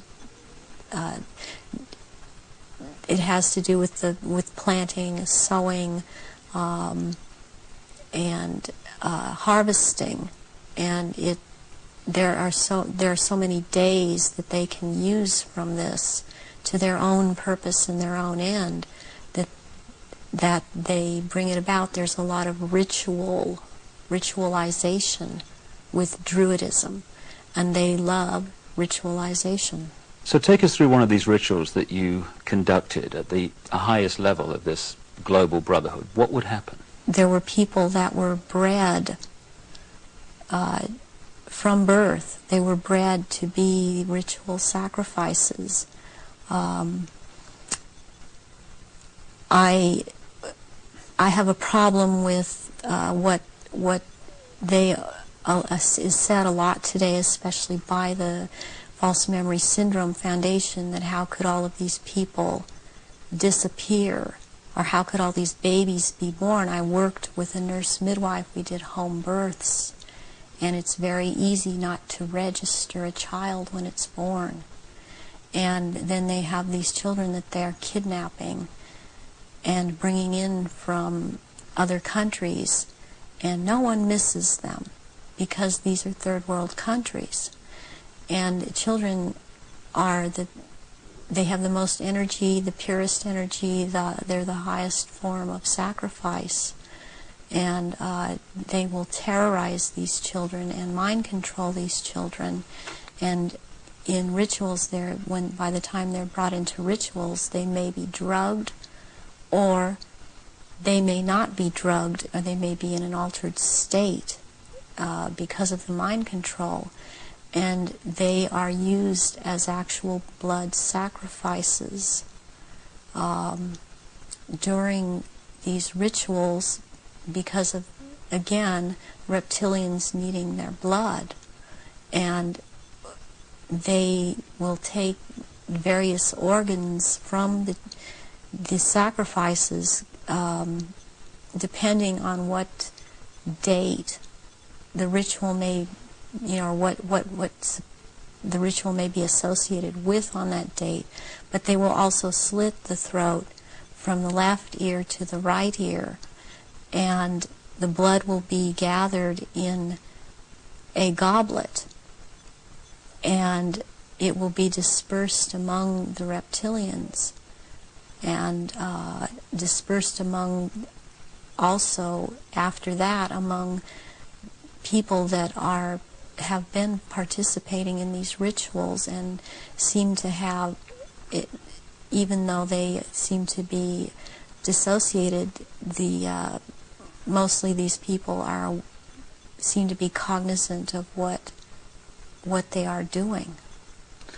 Are these rituals rare? I mean, how many are there that, say, go on a year? I mean, we talking hundreds or thousands? Or? There are things happening every month of the year. There is not a month in this 12-month system that something is not happening. And it's more than one. I mean, it's every full moon. It's, and the very important rituals are the summer solstice and the winter solstice, and then there is the vernal equinox and the fall equinox. And there is Samhain, and there is Beltane, there is Imbolc in February, there is Lughnasadh, which is in the beginning of August. There's a whole week leading up to Beltane, and also leading up to Samhain, that's called Grand Climax. So May the 1st is Beltane. May the 1st is Beltane. Halloween, particularly in America, has become like a mini Christmas, almost like a holiday of celebration with a trick and treat and all this other stuff. But what actually happens outside the public arena that night of Halloween and into November the 1st? Away from the public arena, there's a ritual that's taking place in 6 different locations in this country for all of the councils of 13 in the area that I'm in. It is the East Side Christian Church on 7th and Temple Street in Long Beach. And it is for the High Council of 13. And in this country on that night, it is a satanic ritual. It's actually, there are 3 nights in a row at that church. The first night is Halloween. What happens on the night of Halloween? That night is about the worship and homage to Satan. And that is what a lot of people in this country know the devil to be. This is about the devil, Satan. And Christianity talks constantly. I mean, I believe they created Christianity to be what it is. And so they also have created this Satan. And so they control in that way. And on that night there's a lot of bloodshed, and there are sacrifices made to Satan. There is a person who plays the part of this in this High Council that has to do with this High Council. He's not on the High Council, but he has to do with playing the part of Satan. He is a televangelist on TBN. He used to be, he filled in for a little while as a lead singer on Iron Butterfly many years ago, and he has long blonde hair. What's his name? At this point, I don't recall his name. It just, I recognize his face. I saw it recently on TBN, And then this is his cover, or he is DID. And he plays this part, the great deceiver Satan, on that night, on Halloween, at this church. And that is what happens on Halloween. And I mean, what else I must say, what is going on with Halloween in this country? It's just becoming so popular. It is also to desensitize people to the whole thing, and even this backlash Christian movement that wants to call it the Harvest Festival. It does not realize that the Harvest Festival has to do with Druidic religion. And again, they are still doing the same thing and celebrating the Harvest Festival. That's what the Harvest Festival is about. Are many of the so-called Christian rituals, because that's what they are, or festivals or ceremonies, are they actually, to most Christians, unknowing representations of these satanic rituals? Yes, they are. One, for example, Christmas has to do with it's a time, it comes right after the winter solstice, which is a satanic or a Druidic celebration. It has to do, there's a day in there called that day which is not a day. It has to do with the killing of the old king and the birth of the new king, which is a Druidic day. On the 24th or the 25th at midnight, there is a ceremony that's specifically for children, and it's called the last bulb on the tree. Where does that come from? That is something that's used with children. It's part of programming them into the whole thing. And there were things that would happen to the child that hung the last bulb on the tree on Christmas Eve, as it was a common practice to decorate the tree on Christmas Eve, and the tree in itself is a phallic symbol, and it's paganistic. Christmas is based on a pagan day, and back to Roman times, and Christians have given it, they think they have given it Christian meaning, and it means something else, and it does not. But there is the case with the last bulb on the tree that has something to do with what happened to this little girl, John Benet. John Benet Ramsey. Yes, John Benet Ramsey. And this occurred on this night because of the day it has to do with. It comes right after the winter solstice, which is a satanic or a Druidic celebration. It has to do, there's a day in there called that day which is not a day. It has to do with the killing of the old king and the birth of the new king, which is a Druidic day. On the 24th or the 25th at midnight, there is a ceremony that's specifically for children, and it's called the last bulb on the tree. Where does that come from? That is something that's used with children. It's part of programming them into the whole thing. And there were things that would happen to the child that hung the last bulb on the tree on Christmas Eve, as it was a common practice to decorate the tree on Christmas Eve, and the tree in itself is a phallic symbol, and it's paganistic. Christmas is based on a pagan day, and back to Roman times, and Christians have given it, they think they have given it Christian meaning and it means something else, and it does not. But there is the case with the last bulb on the tree that has something to do with what happened to this little girl, John Benet. John Benet Ramsey. Yes, John Benet Ramsey. And this occurred on this night because of the day it has to do with, and the ceremony that it has to do with. And there were rituals done on that night to these little children. So that is totally tied into it. I have heard that Jean Benet's name is relevant to the rituals. Do you know anything about that? John Bay. John Bay is a satanic deity or Satan. John Bay is a name for Satan.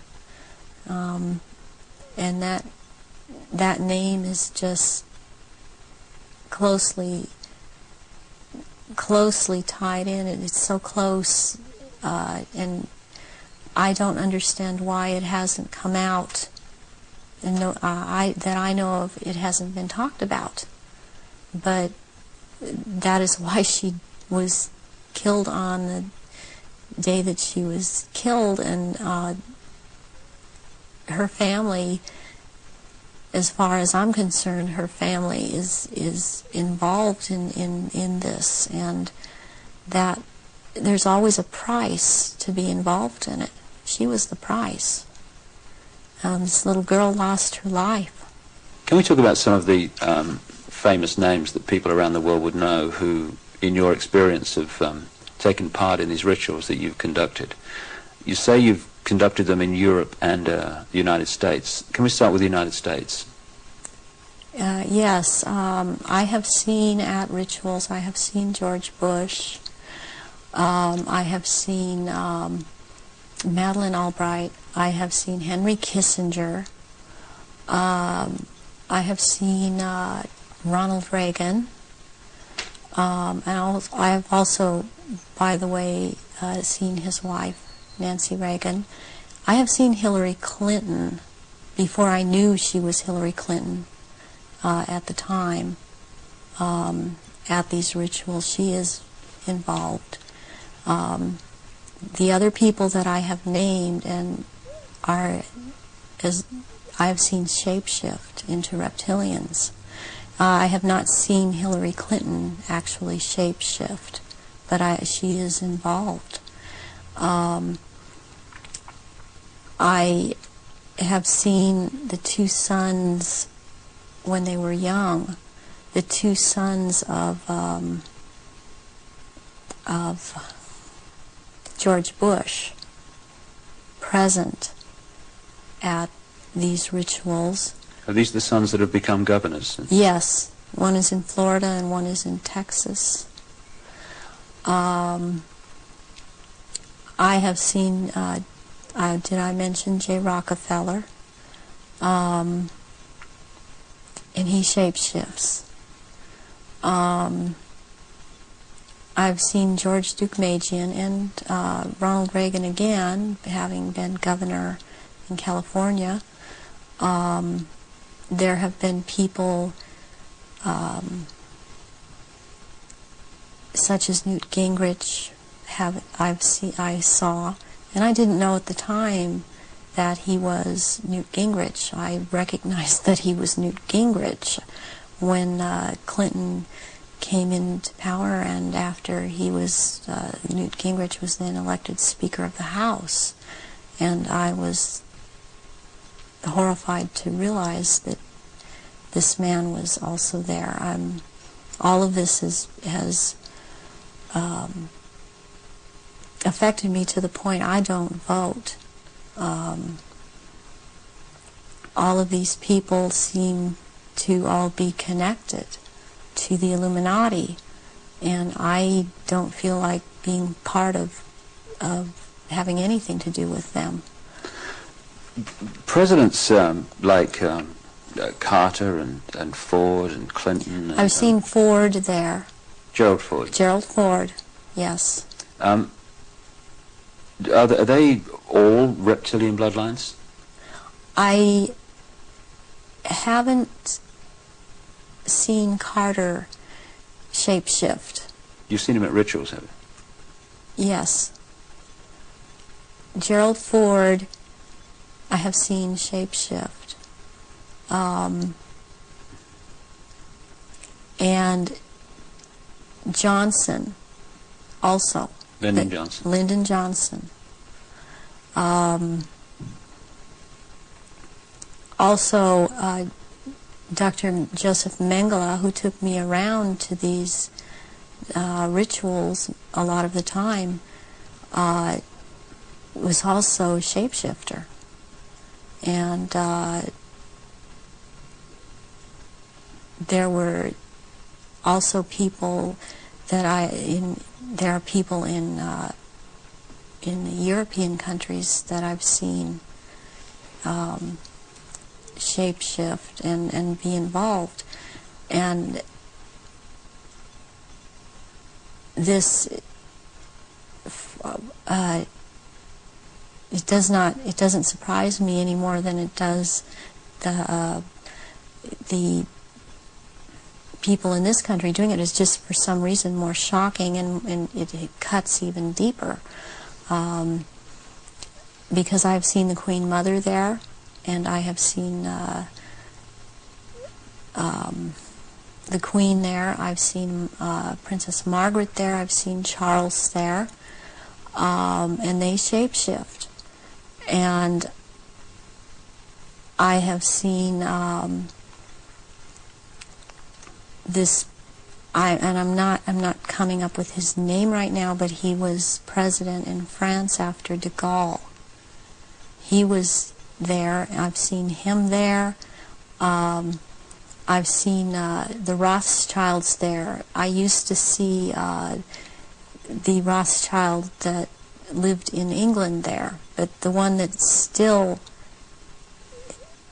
goes there and is a shapeshifter, Guy de Rothschild, Baron Guy de Rothschild, has been to all of these rituals and has been over in this country under the name of Dr. Barrington and tried to program me, and has impregnated me several times with eggs that were taken from me years ago and were impregnated with semen from Pindar and then placed back into my uterus. This has happened to me twice, once at age 39 and this year right before I turned 43.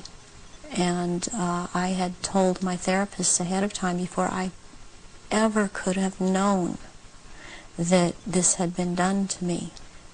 And it's happened at a certain place in where I have been living in the San Fernando Valley.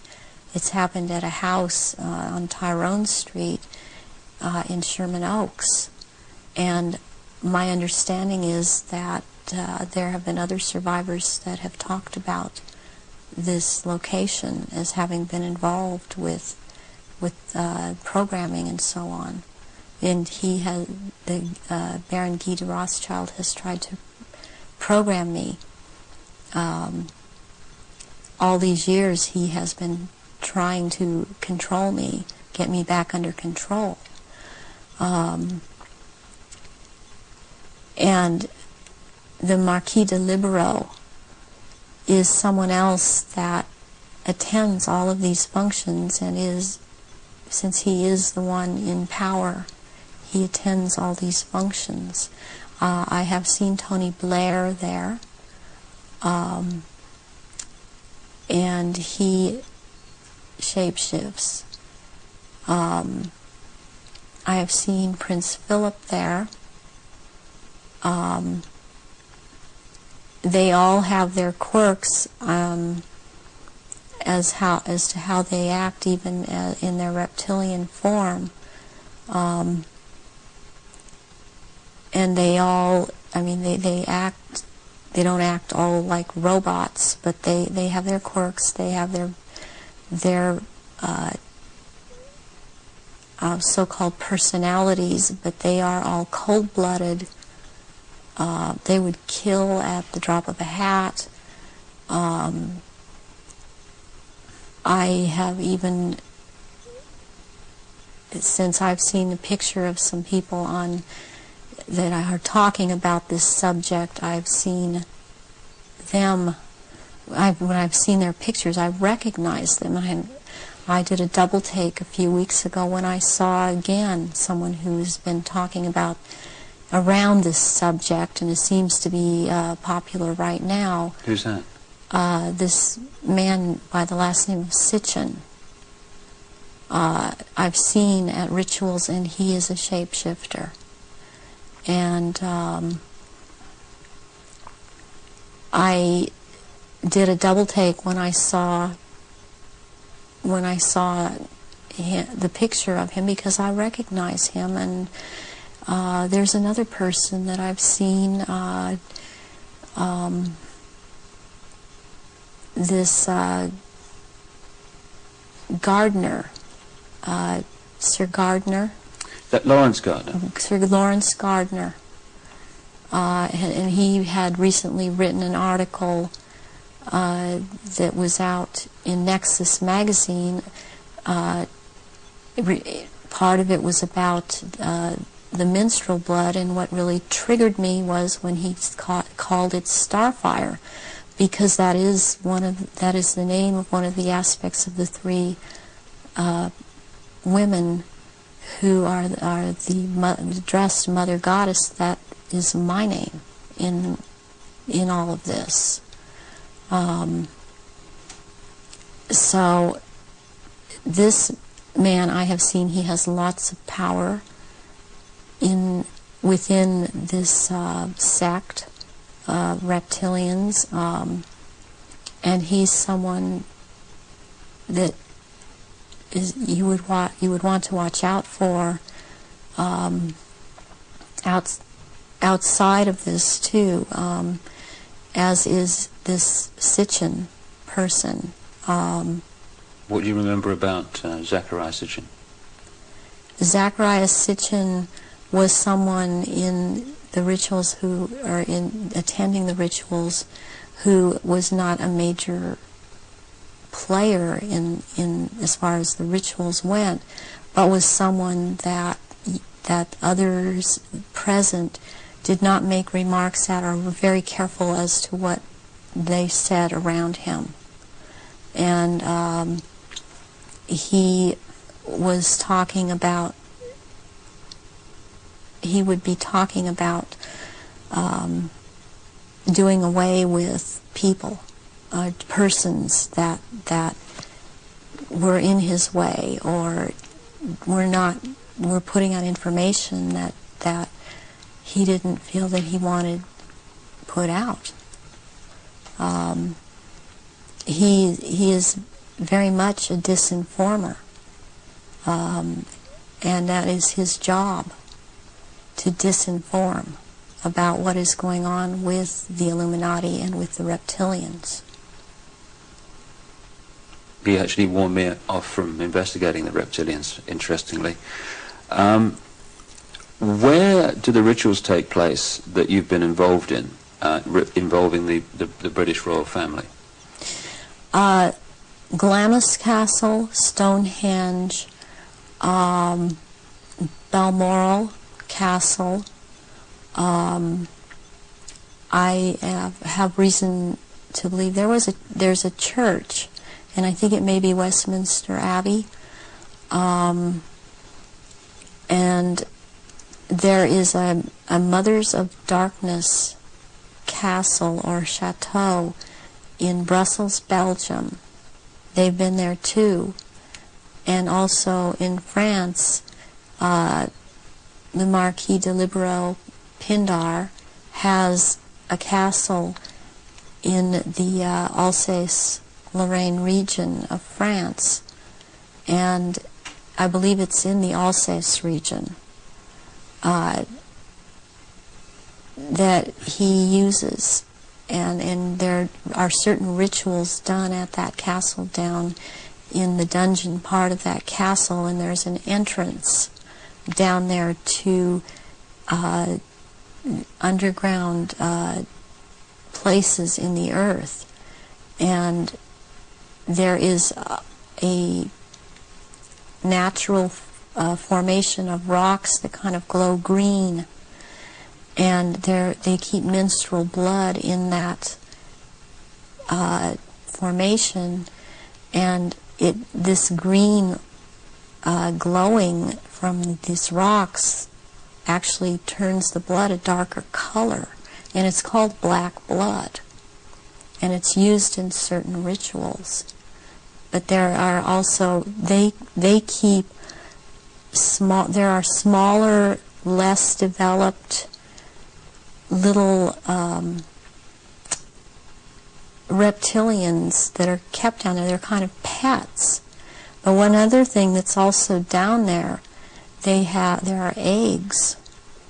It's like a nest of eggs kept down in that part where it's warm. It's very warm down there into this entrance, and these eggs are kept down there incubating, and they are the reptiles' eggs, and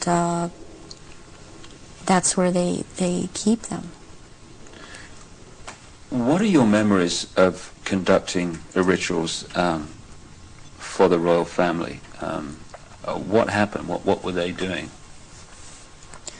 One thing that sticks out in my mind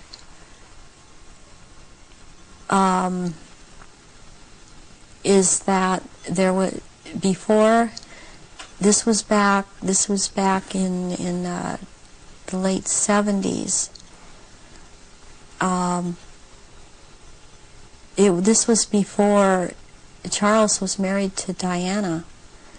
He was involved with Kamala Parker Bowles, and she does not shapeshift, but she became pregnant by Charles, and she produced a baby, and this baby was presented at the ritual and killed, and that is the price, the firstborn between these two, and eventually these two will marry, and that is the price that is to be paid, the sacrifice of the firstborn between the union of these two people.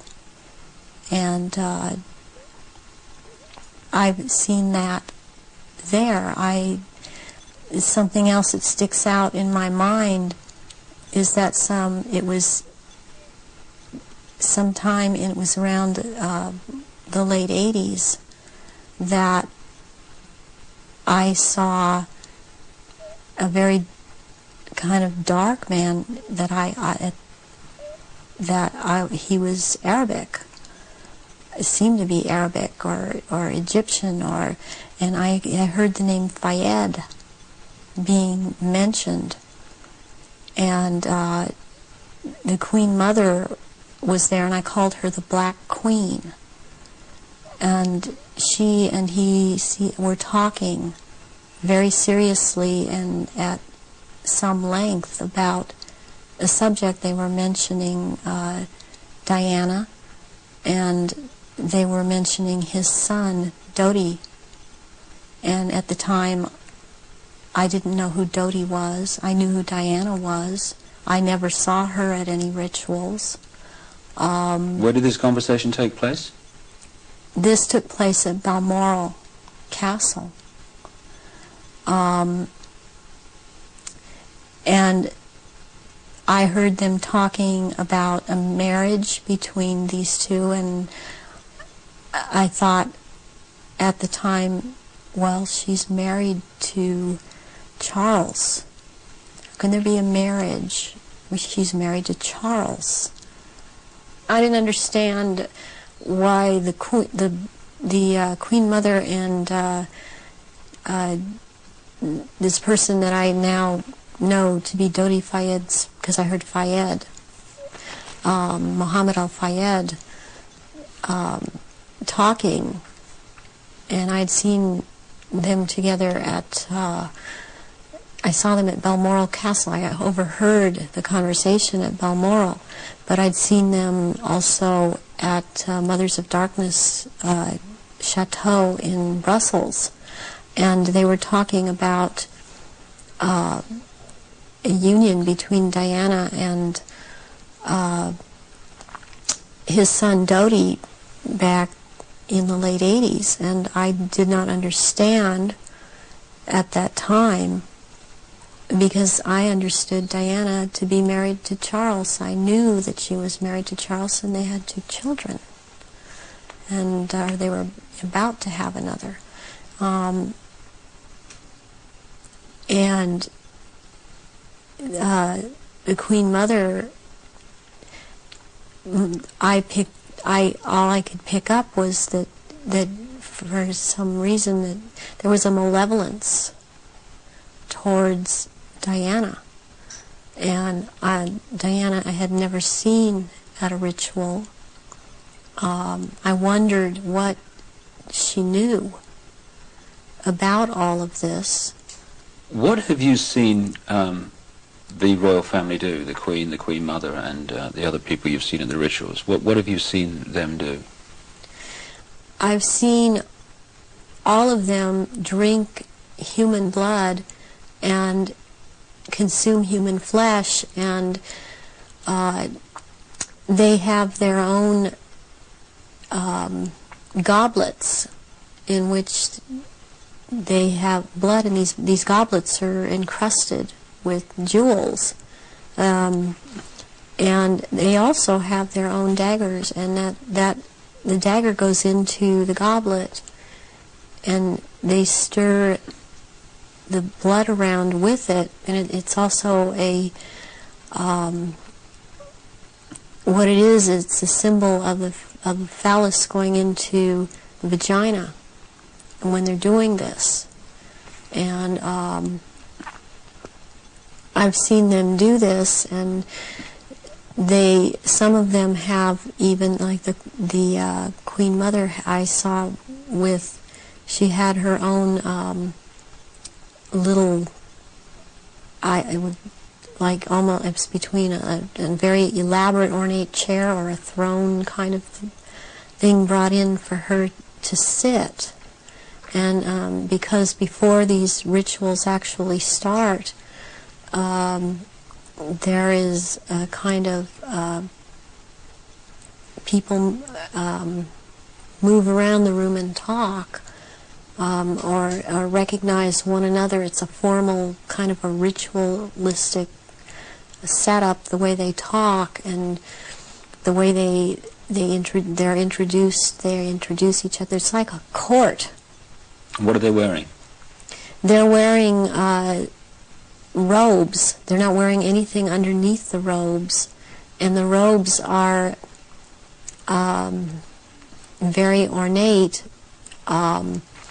They all have, the one thing in common they have is they have a red color like blood, and some of them have purple, and they have gold kinds of lines running through them. They have the Merovingian symbol of France, the fleur-de-lis, and there are jewels that are sewn in at certain points on these robes, and they wear these robes, but they don't wear anything underneath the robes, because what is going to happen, what the rituals are all about, they're going to shapeshift, and they can't have anything on under the robes. And there are orgy kind of things that go on at the rituals also. And involving the royal family of Britain? Yes, involving the royal family of Britain, and the sacrifice and the eating of, consuming the sacrifice, and they are involved in that. You've seen them do that? Yes, I have seen them do that. People in Britain, listening to what you're saying, would obviously be staggered, I guess anywhere in the world, but what would stagger them mostly is in Britain, the Queen Mother has an image of being the nation's grandmother. The nice old lady, and good old Queen Mum, what a lovely lady. What's your experience of the Queen Mother? She is very cold in reality, and she is very cruel, and she is very different than she comes across to the public. She's cold-blooded.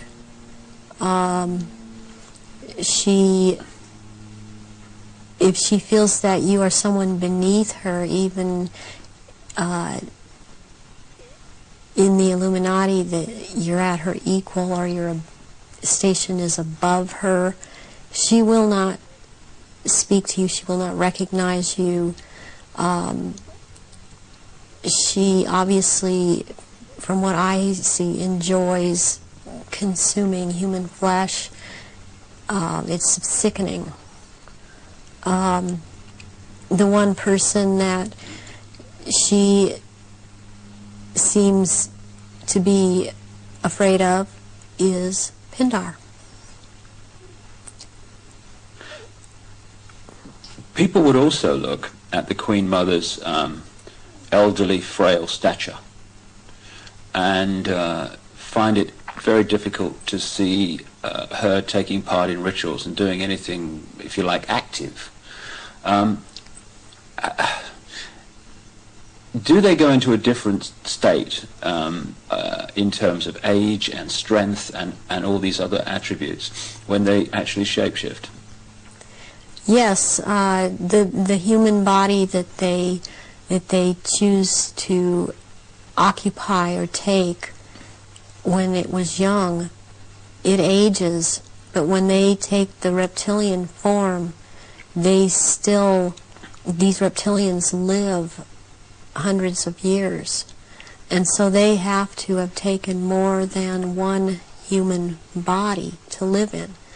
A lot of them are much, much older, and I'm including the Queen Mother in this, older than people think that she is. She's been in more than one body, human form.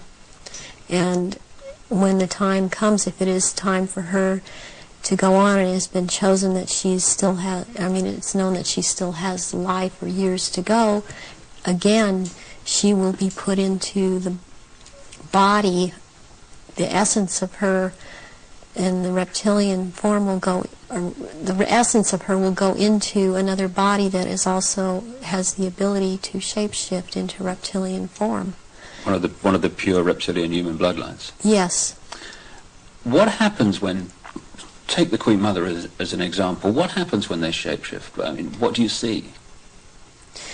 You start to see changes happen, and they're happening so fast that it's almost, it's the closest thing that I've seen to it is what they're now doing with computer technology. It's just a literal transformation that happens very quickly, and they get taller and they get bigger, and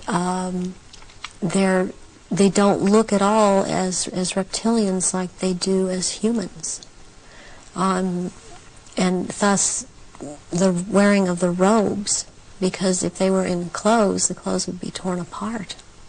So let's take the Queen Mother on this subject as an example. We recognize her as a frail old lady.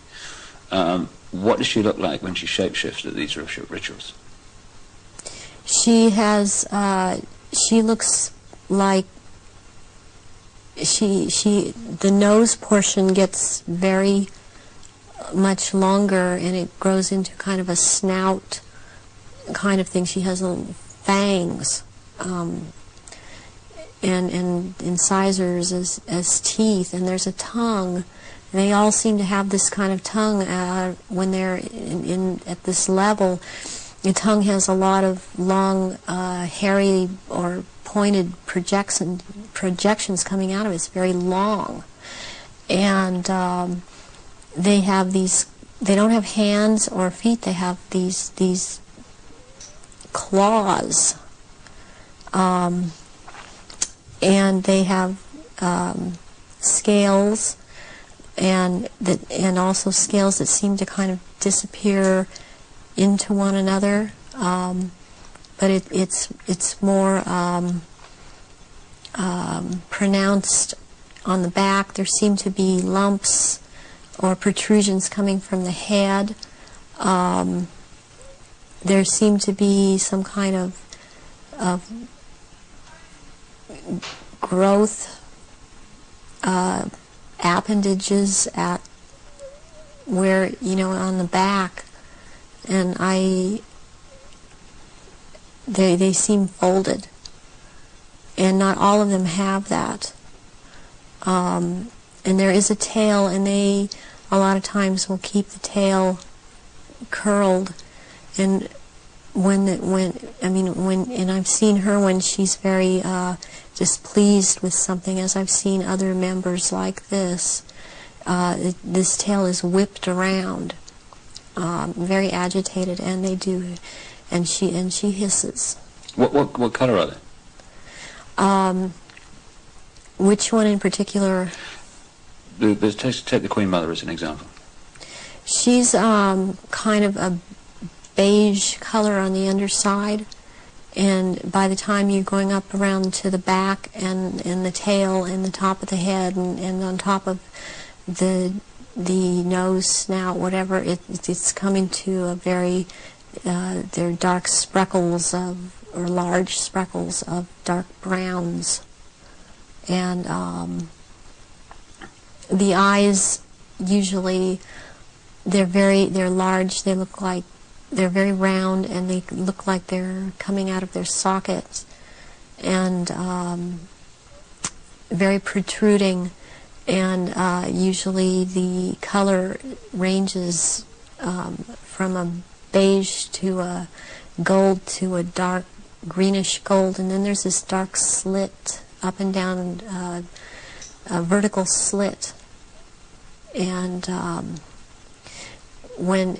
the eyes will look hooded, and when they look hooded, it's a very frightening thing, because it seems that when the eyes are hooded, they're about to do something. What do you mean by hooded? The lids come down, and it's almost, I guess it would be the same thing in a human as an expression of someone's got an idea. And how tall are they when they shapeshift?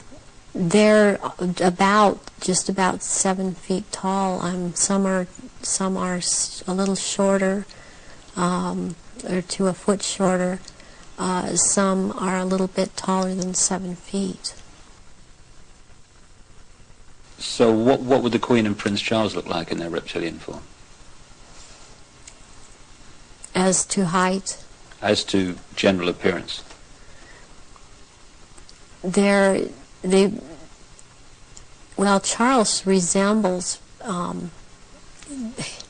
Charles resembles in both ways, in human form and in reptilian. He resembles Pindar. He's shorter, though, in reptilian form than Pindar, but the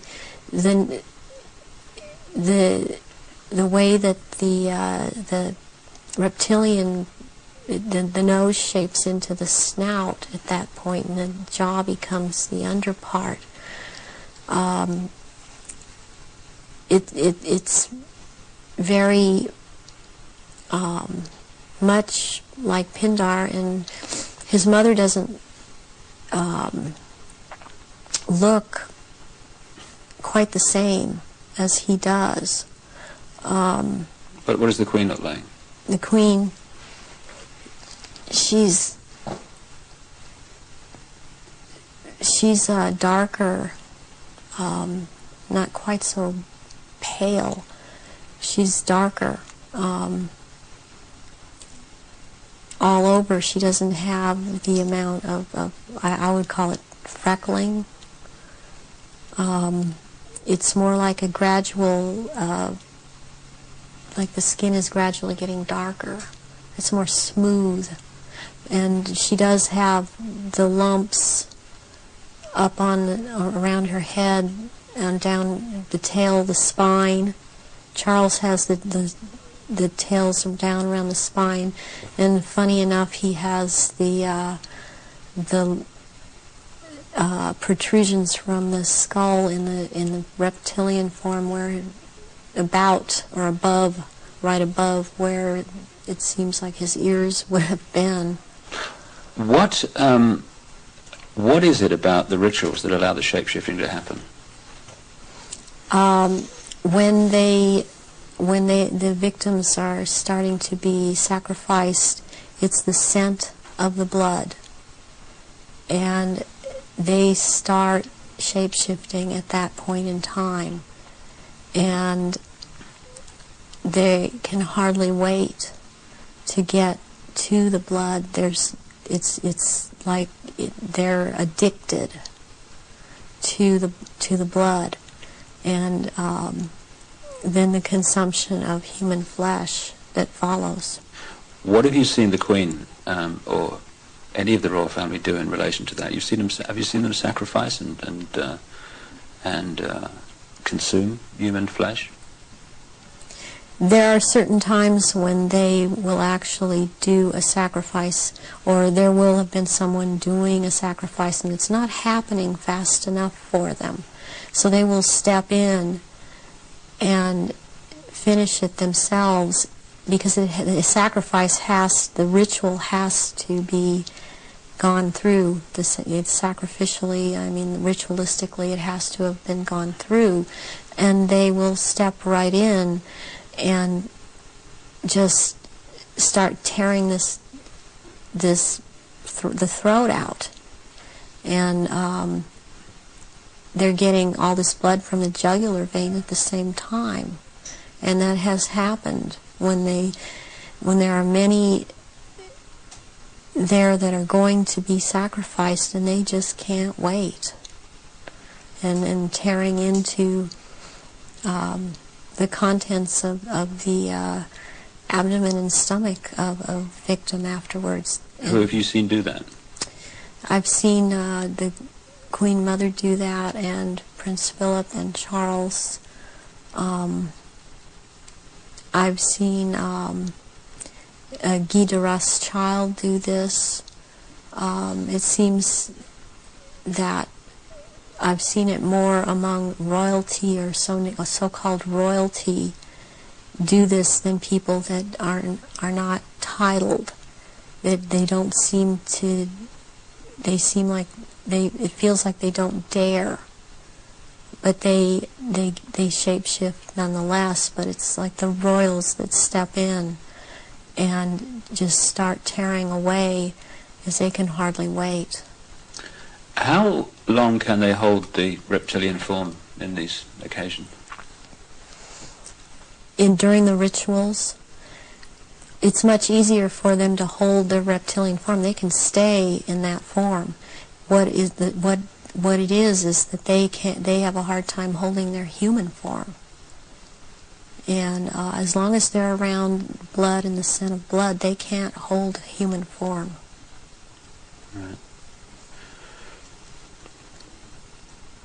Where do you think the story of Diana fits into all this, in terms of the ritual that you know about and the royal family background that you know about? What was all that about? What happened in Paris? Diana was a ritual sacrifice because she's named after a goddess, Diana. She was chosen from before birth for the purpose of which she served. I understand and very well, and am very empathetic towards Diana, because in a way it parallels what happened to me, to have served your purpose, had 2 children, and then be tossed aside. And to her horror, though, she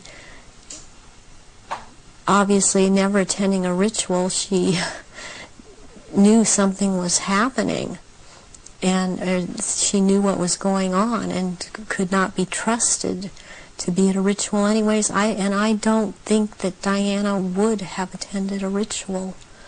I don't think that they could get her to cooperate in this because she actually saw for herself that this was going on after she married Charles.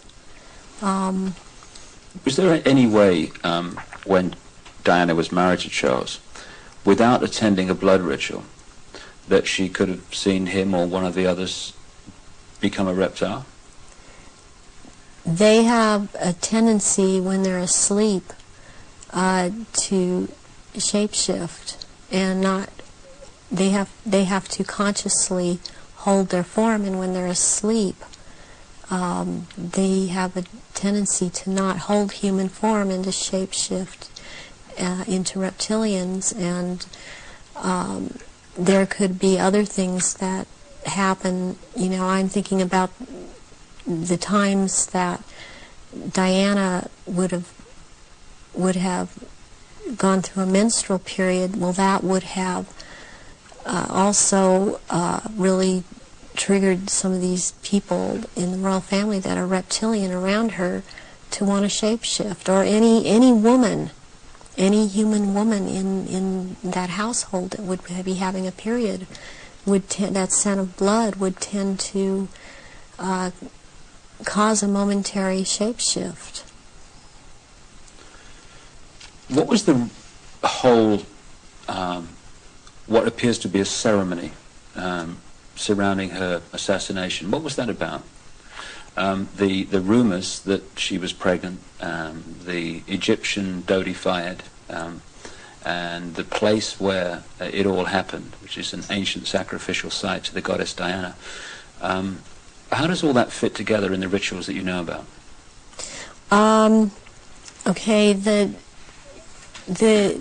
crown aspect of the goddess is Hecate, and the day of Hecate is on August 13th.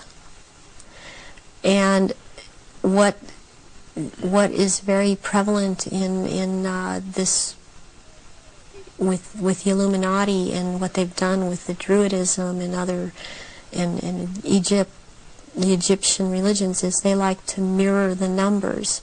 And so as like, for example, with the goddess Isis, her number is 18. When you mirror it, it's 81, and that is the number of the sister of Isis, Nephthys. And Nephthys was considered the evil sister to Isis.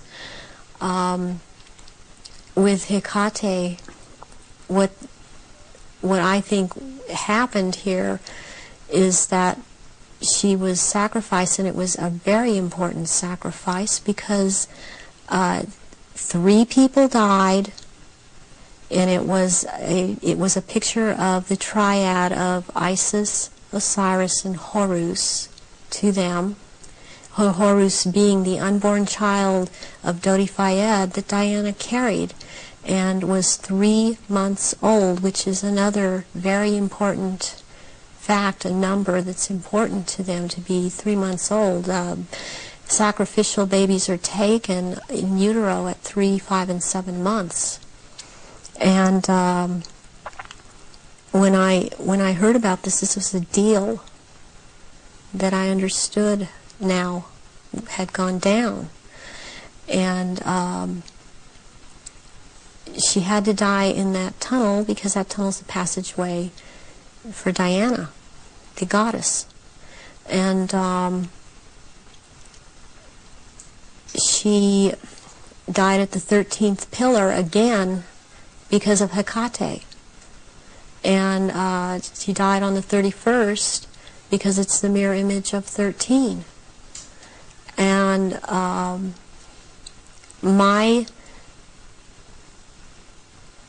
understanding of what I get inside of me, and because I was told by Baron Guy de Rothschild last beginning of February, when he was in this country and he was there to try and reprogram me again and impregnate me, was that he was in the tunnel that night. He had to be there, because not only was it a ritual death of Diana, this was also about taking her soul. And he was taking the soul of Diana, which no one else there could do. Whoever was present there could not do it. He could do it. And he was in France. This is the hypnotic stare you talk about. Yes. And drawing in the breath.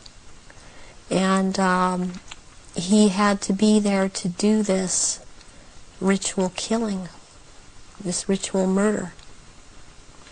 This would mean that the ambulance team and a doctor that arrived within a minute of the crash coming the other way must have been in on this whole deal, or at least the people in charge of the ambulance team. From your experience of the kind of people involved in this Illuminati satanic network, do you think that's possible, that they could set that up? Yes, I do.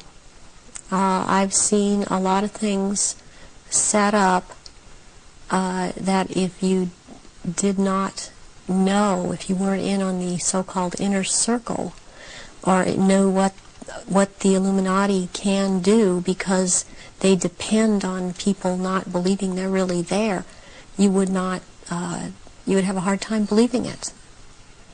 That this has been such a secretive group and worked in such insidious ways to infiltrate and control. And there are so many unanswered questions they don't seem to be able to answer about Diana that keep coming up, in spite of all the reports that come out, because there are people that don't believe what they're hearing.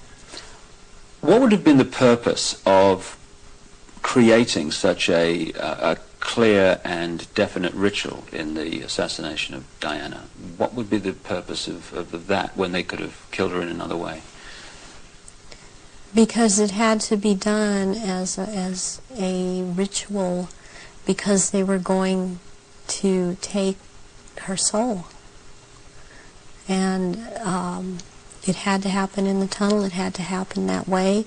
It had to happen in that year.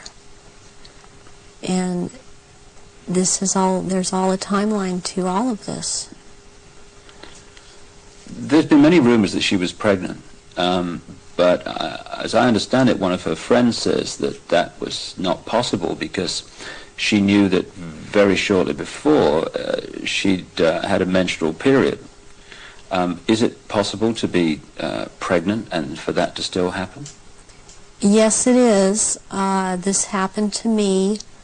I was impregnated with one of my own fertilized egg that was fertilized by the sperm of Pindar, and he sent Guy de Rothschild to impregnate me in this manner, and I was impregnated in October of '94.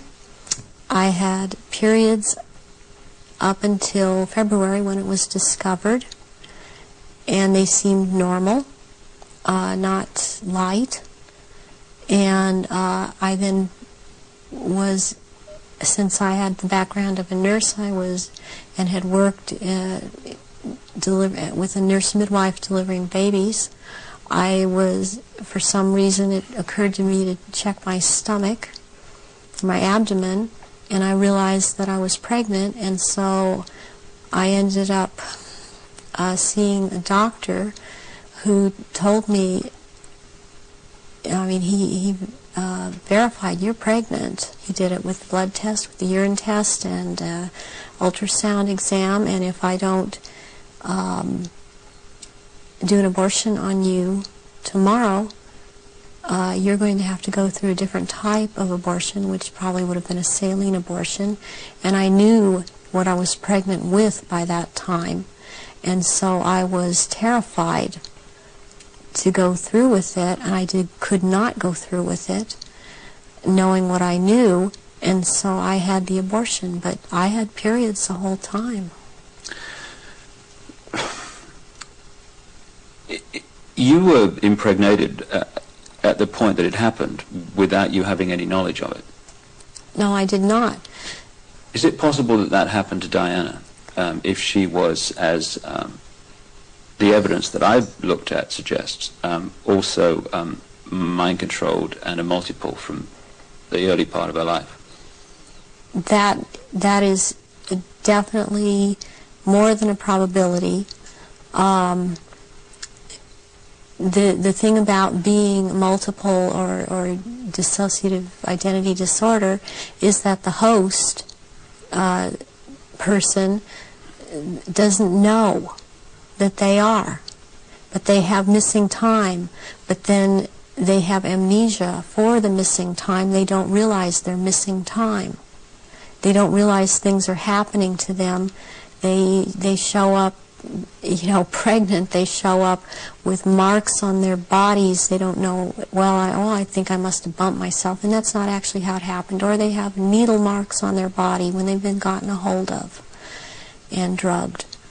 And it's only when they start to realize something's not right and they try and make a timeline and try and account for their time, they realize there's so much they can't account for that they simply took for granted. Oh, I was out shopping, or I was at this person's house, or I was over there. Then they realize they don't have a timeline for any of these things.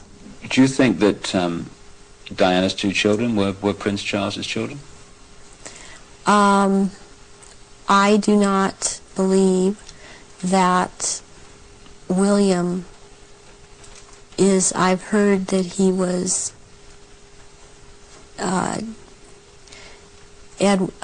Charles's son. I've heard about someone else, and I believe that it was neither. I believe that this child of Prince William is the son of Pindar, and she was impregnated and she did not realize that. When you look at the ritual nature of all that, you've got Osiris, it would seem, symbolized by dirty fire. You've got Isis, symbolized by Diana. Presumably the baby, quite obviously, symbolizes Horus in Egyptian legend and ritual.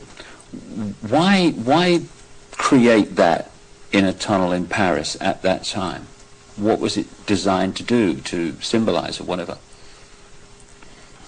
It's to symbolize, it's part of symbolizing getting the world ready to recognize the Horus that is about to come upon us in the year 2000, as the year 2000 is the age of Horus and Osiris reborn.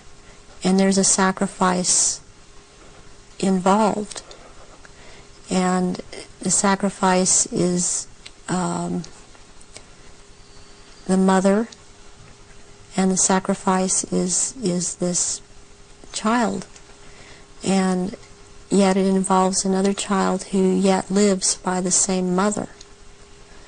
And you're talking about William? Yes, I am talking about William. What would have happened to Diana in your experience of the ritual, and what would have happened to the unborn child after the events in the tunnel in Paris? That Diana left the tunnel dead. She didn't leave that tunnel alive. That ritual, she had to die in that tunnel, and they had to take her soul in that tunnel, and they had to take the soul or developing essence of the unborn child.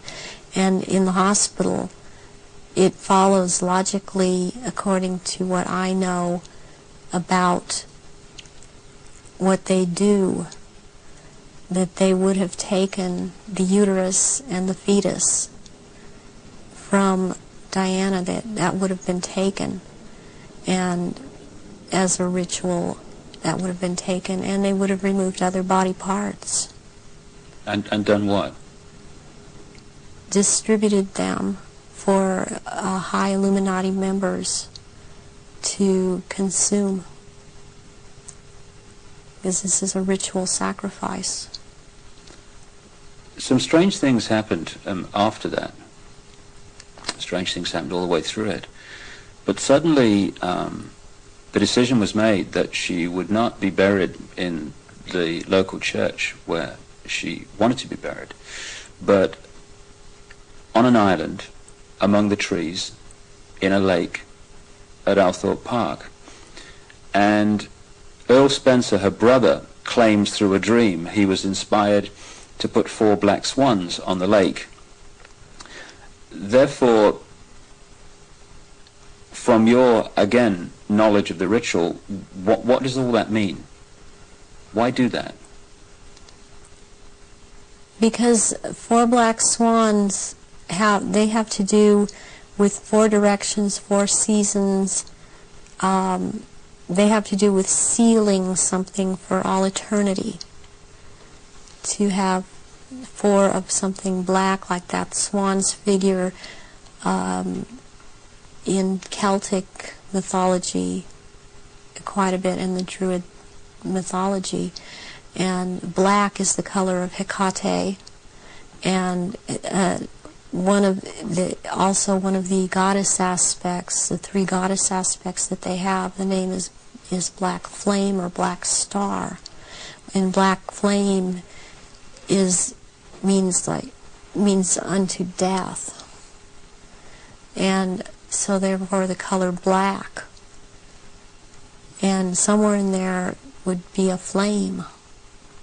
The decisions after her death to put her on an island among the trees in a lake and the 4 black swans were all, at least on the surface, taken by her brother Earl Spencer. Have you any experience of him? Earl Spencer I have seen at rituals. He's definitely tied into it. Her family has been part of this. She has this bloodline. I have not seen him shapeshift, but he's tied into it. You've seen him at rituals in Yes, which I have. sacrifices took place? Yes, I have. What about her father? Any knowledge of him? Her father was present at rituals. Her father would have been involved way before Diana was born. For her to have been involved and watch her actions after she was married, cutting herself, being anorexic, being bulimic, just these are so indicative of someone who has been involved in mind control, has been hurt, and has been forced to follow mind programming. That this would have started when she was a little child, and her father would have been involved. So if they got her into this mind control stream from birth, presumably they would have been able to shape events right from that point to the 13th pillar. Yes. Yeah, they would have. When somebody becomes what we call multiple personality disorder or dissociative identity disorder, there are many programs that are induced, that can be induced at any point. I mean, you've got the machinery in place when they're a very small child, and as they're grown, they can install programs at any point and have different parts hold these programs, and they can be made to do just about anything. They're taught things such as red light is a green light, go through the light. They drive faster than they realize they're driving. They are able to memorize or see and just glance at something and right away just pick what the point is that they're going after for some reason, or they can memorize phone numbers in just a glance. The car hit the 13th pillar, driven by Henri Paul, who was missing for 3 hours that night, a man who's been connected to both British and French intelligence. Given the obsession with the number 13, it seems beyond coincidence that with all those pillars in the tunnel, it hit the 13th. Is it possible to mind control someone like Henri Paul so that at speed they could pick out the 13th tunnel, the 13th pillar? Yes, yes, it is. He also, it's very, very possible that he was drugged and programmed in the time he was missing. It's possible for him to have taken medication but not have it affect him at all. Does that include alcohol? Alcohol also, yeah. And then maybe later or not, it would affect him, depending on if that's what the program was, for it to affect him. But it might not affect someone at all. I've been through this myself, so I know this to be true. And what happened to you in this instance? It was a very bad time in my life. The one time in particular I'm speaking of, where my then husband told me that he wanted a divorce, and I took approximately 8.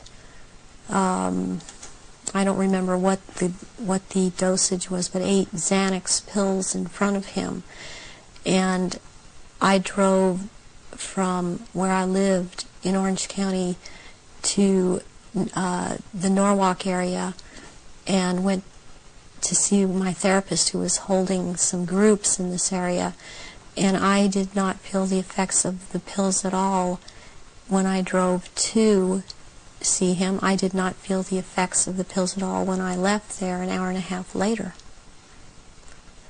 And I had no car accidents. I was not stopped. My driving skills were very good. And I've seen this happen with other people that have had the mind control programming and this DID, and you just swallow up medication and one part holds on to it and it does not affect the body. So if you're in a compartment that is not connected to taking the pills, you're not affected by it. But if you were put into that compartment that took the pills, if you like, you would be affected by them.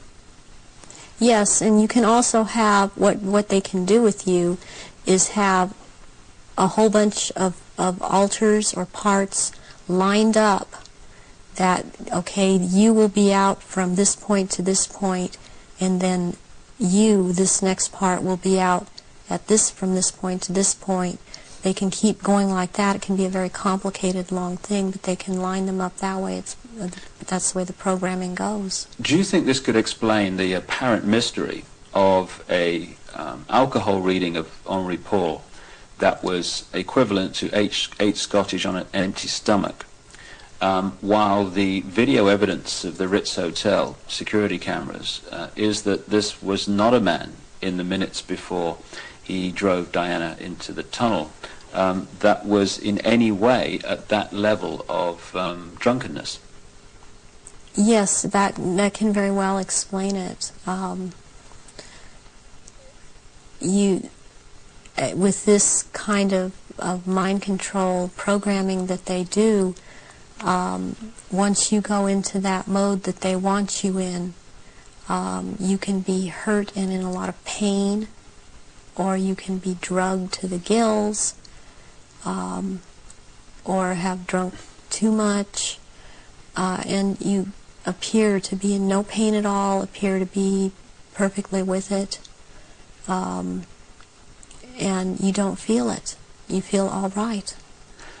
People would find it difficult, just coming from their own experience and observation, that someone could drive a car into a tunnel at considerable speed and pick out among 30 odd the 13th pillar. How is that possible to program someone to do that?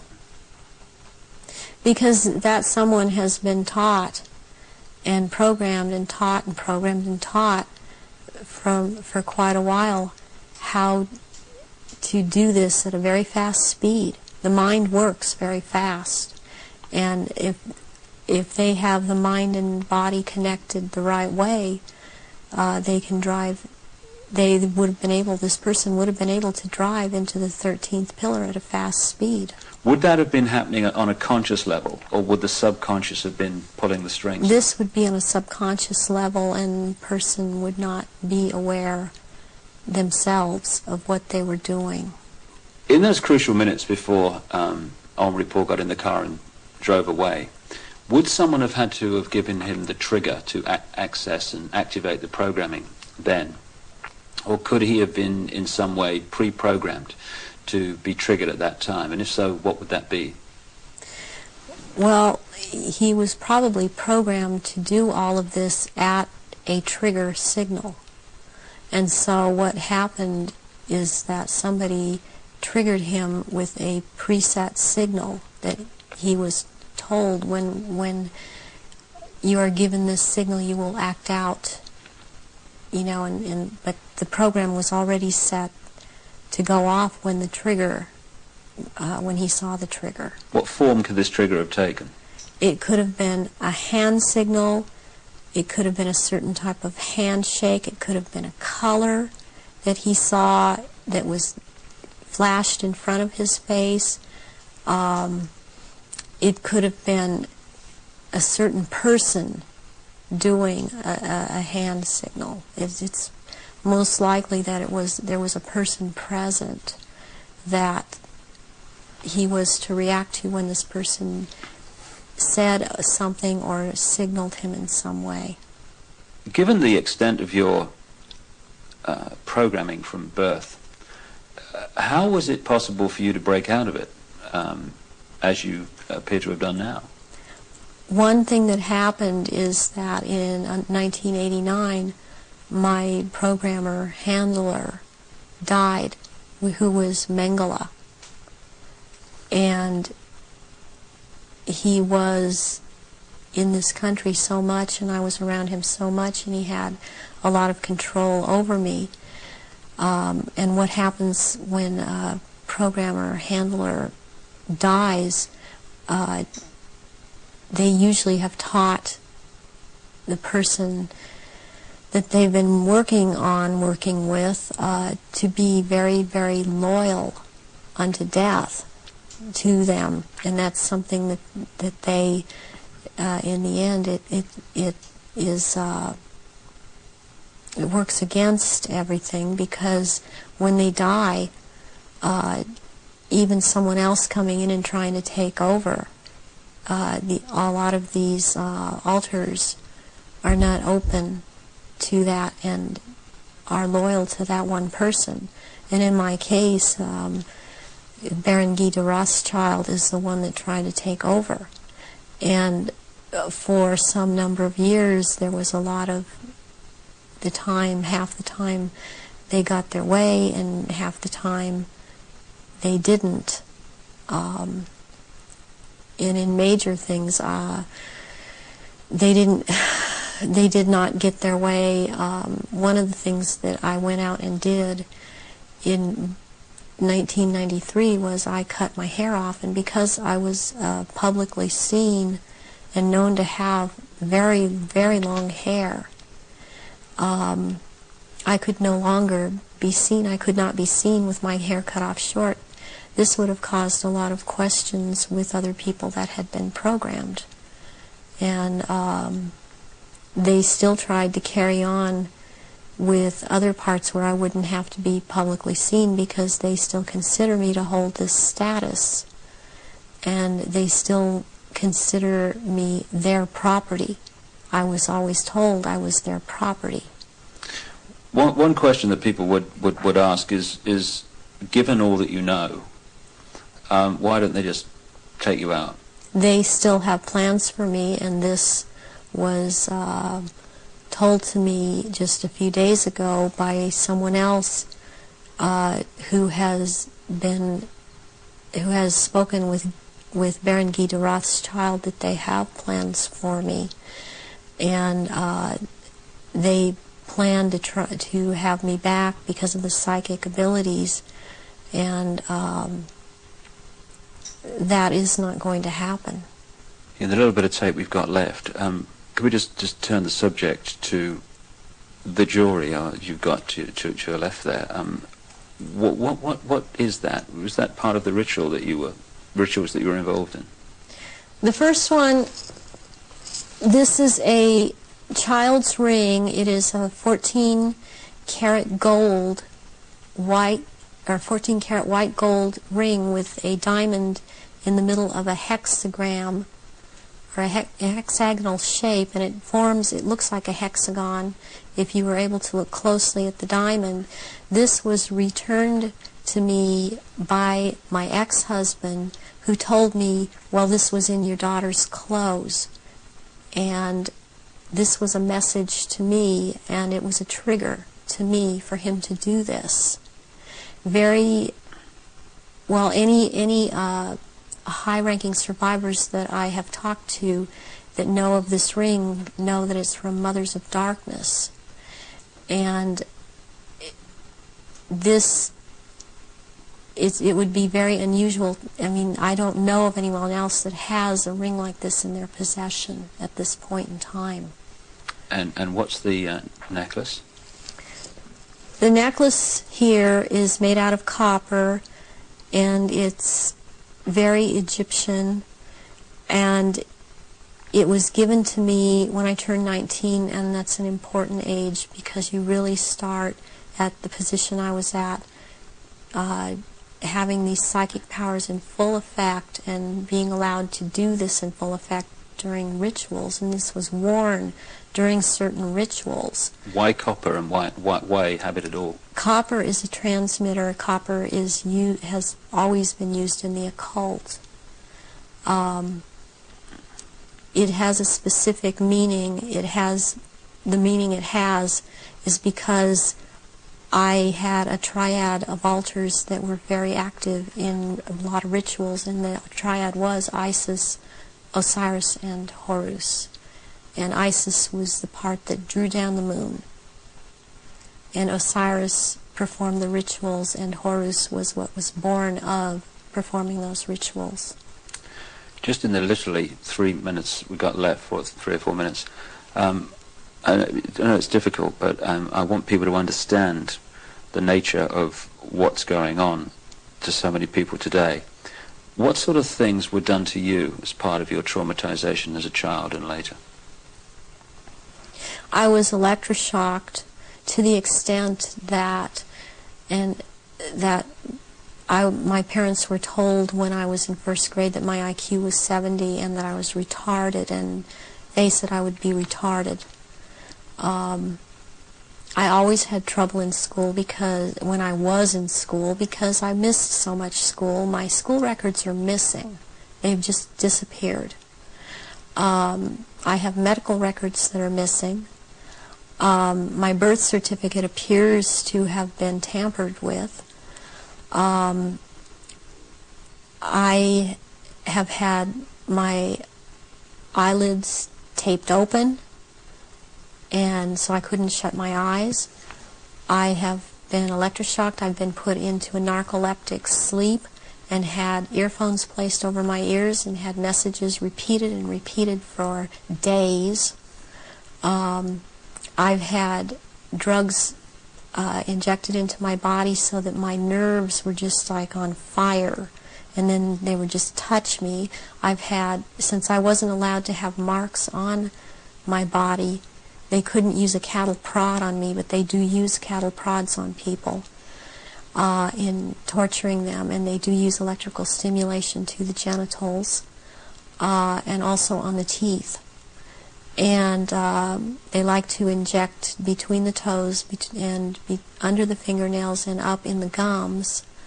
I've also had some kind of scarring done up through the roof of my mouth all the way up to the brain stem back here that gives me a photographic memory. And I have calcium blocks around the pineal gland that seem to be perfectly spaced and even, and it's very, very curious. The doctors can't seem to come up with a reason for that. I have been programmed to be anorexic, to be bulimic. For the government programming, since I was also used by the government in this country, I was programmed to cut my arms if I started to remember, which I was punished for by the Illuminati, as I was not to have these marks upon myself. I was made to eat my own feces as a little child. I was made to drink my own urine. I was not allowed to go to the bathroom. I was placed in a sensory deprivation tank. I had my shoulders, my knees, my toes, and my fingers, my elbows dislocated and then put back into place when they wanted me to be traumatized. I've repeatedly had phone calls of tones coming over my phone, and tones that you can't make by pressing telephone buttons, tones that sound like sonar sounds from a submarine, tones that sound like they were made by some type of instrument. And I have had directed energy used on me, ELF, low frequency electric waves used on me, microwave energy. And this in turn has created two different, would hear one tone in one ear, one tone in a different tone in the other ear. It creates a third tone. They're called tritones. They change the electrical activity of your brain waves and to put you in the state they want you in. I have been programmed to run through red light, thinking it's green. There's been a lot of programming done around my children. They've used my children against me. And it's a very painful subject with me to know that this is happening to my children. The same thing that's happened to me. It's easier. I don't know if I can make people understand this. It's easier for me to have, okay, I can handle that I went through this. And what I want most is to expose these people because of what they're doing to children all over. But they're doing it to my children too. And my daughter believes I've abandoned her. My son believes I abandoned him. And they don't have hope when they're children. They don't have hope when their mother's taken away from them and they're told that their mother just left them.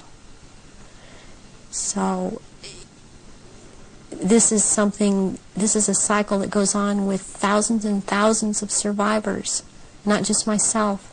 And this is how they perpetuate it if there is a parent that's protective that believes and has found out this is happening.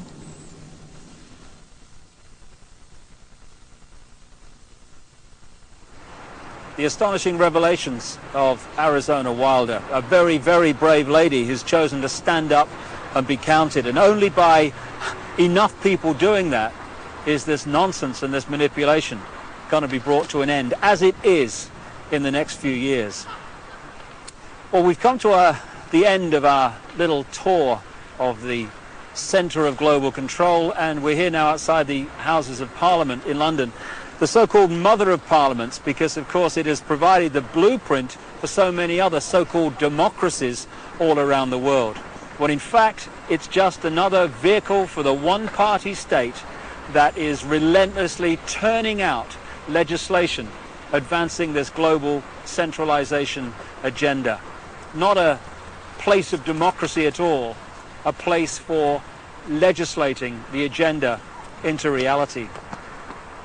Well, you've heard the information and possibly read it in The Biggest Secret at greater length also. The question is, what are we going to do about it? that's entirely up to you as an individual and me as an individual. As someone once said, what you think of me is none of my business, and it's not.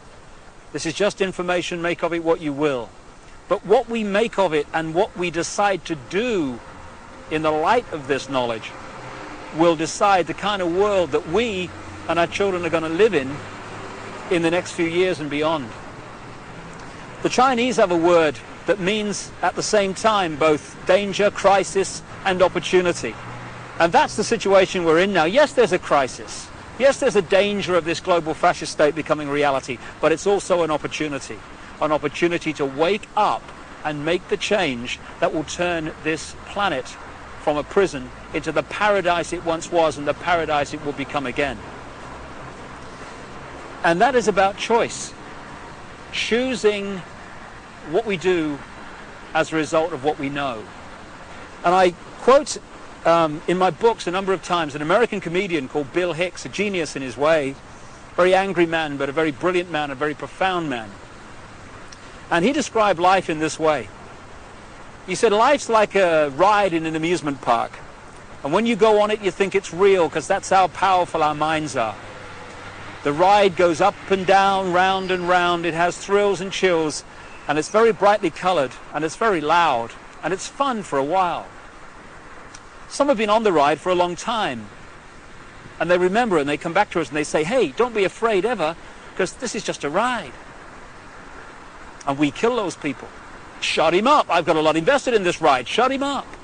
Look at my furrows of worry and my family and my big bank account. This has to be real. It's just a ride. But we always kill those good guys who try to tell us that and let the demons run amok. But it doesn't matter, because it's just a ride. And we can change it anytime we want. In other words, it's just a reflection of our own attitudes. And to change, as Bill Hicks said, doesn't need big bank accounts. It just means a choice right now between fear and love. Fear is the four-letter word that has controlled this planet and this human race for thousands of years. Love is the word that will set us free. And that's the choice we face now. And the world that those two choices will create will be so different as to be unexplainable. The chasm between the two, a prison or a paradise. I just want to say one other thing before we finish this video. I don't want to demonize the reptilian race, because it's just a genetic stream in the great forever. I'm talking about a small number of this reptilian race that is behind this manipulation, not the race in general. And indeed, many of the reptilian stream, both in physical bodies and in other dimensions, are working now to help humanity win their freedom, win our freedom back. And I'd like to thank once again also Arizona Wilder for having the guts to stand up and speak her truth. And if enough people do that, then this house of cards, because that's all it is in the end, is going to fall. And I'd like to thank also my friend Brian Desborough for helping Arizona and for his own commitment to truth. We're now at the crossroads of the evolution of the human race, or a crossroads anyway. And the good news is this: there is a global awakening going on. I've spoken in something like 20 countries in the last 18 months. People are waking up. They're asking questions. They're seeing themselves and the world in a different light. And this is going to gather pace and is gathering pace all the time. And it's this transformation of human thought and perception that is going to bring the change that we've dreamed about for so long. Dreams are merely imagination, which can be made reality if we're prepared to do what is necessary to achieve that. That's the challenge we face now. It's a wonderful, wonderful time to be alive, and we're all privileged to be here to play a part in setting this world free for the first time in known human history. From the epicenter of global control, but not for very much longer. Thanks for listening. Goodbye.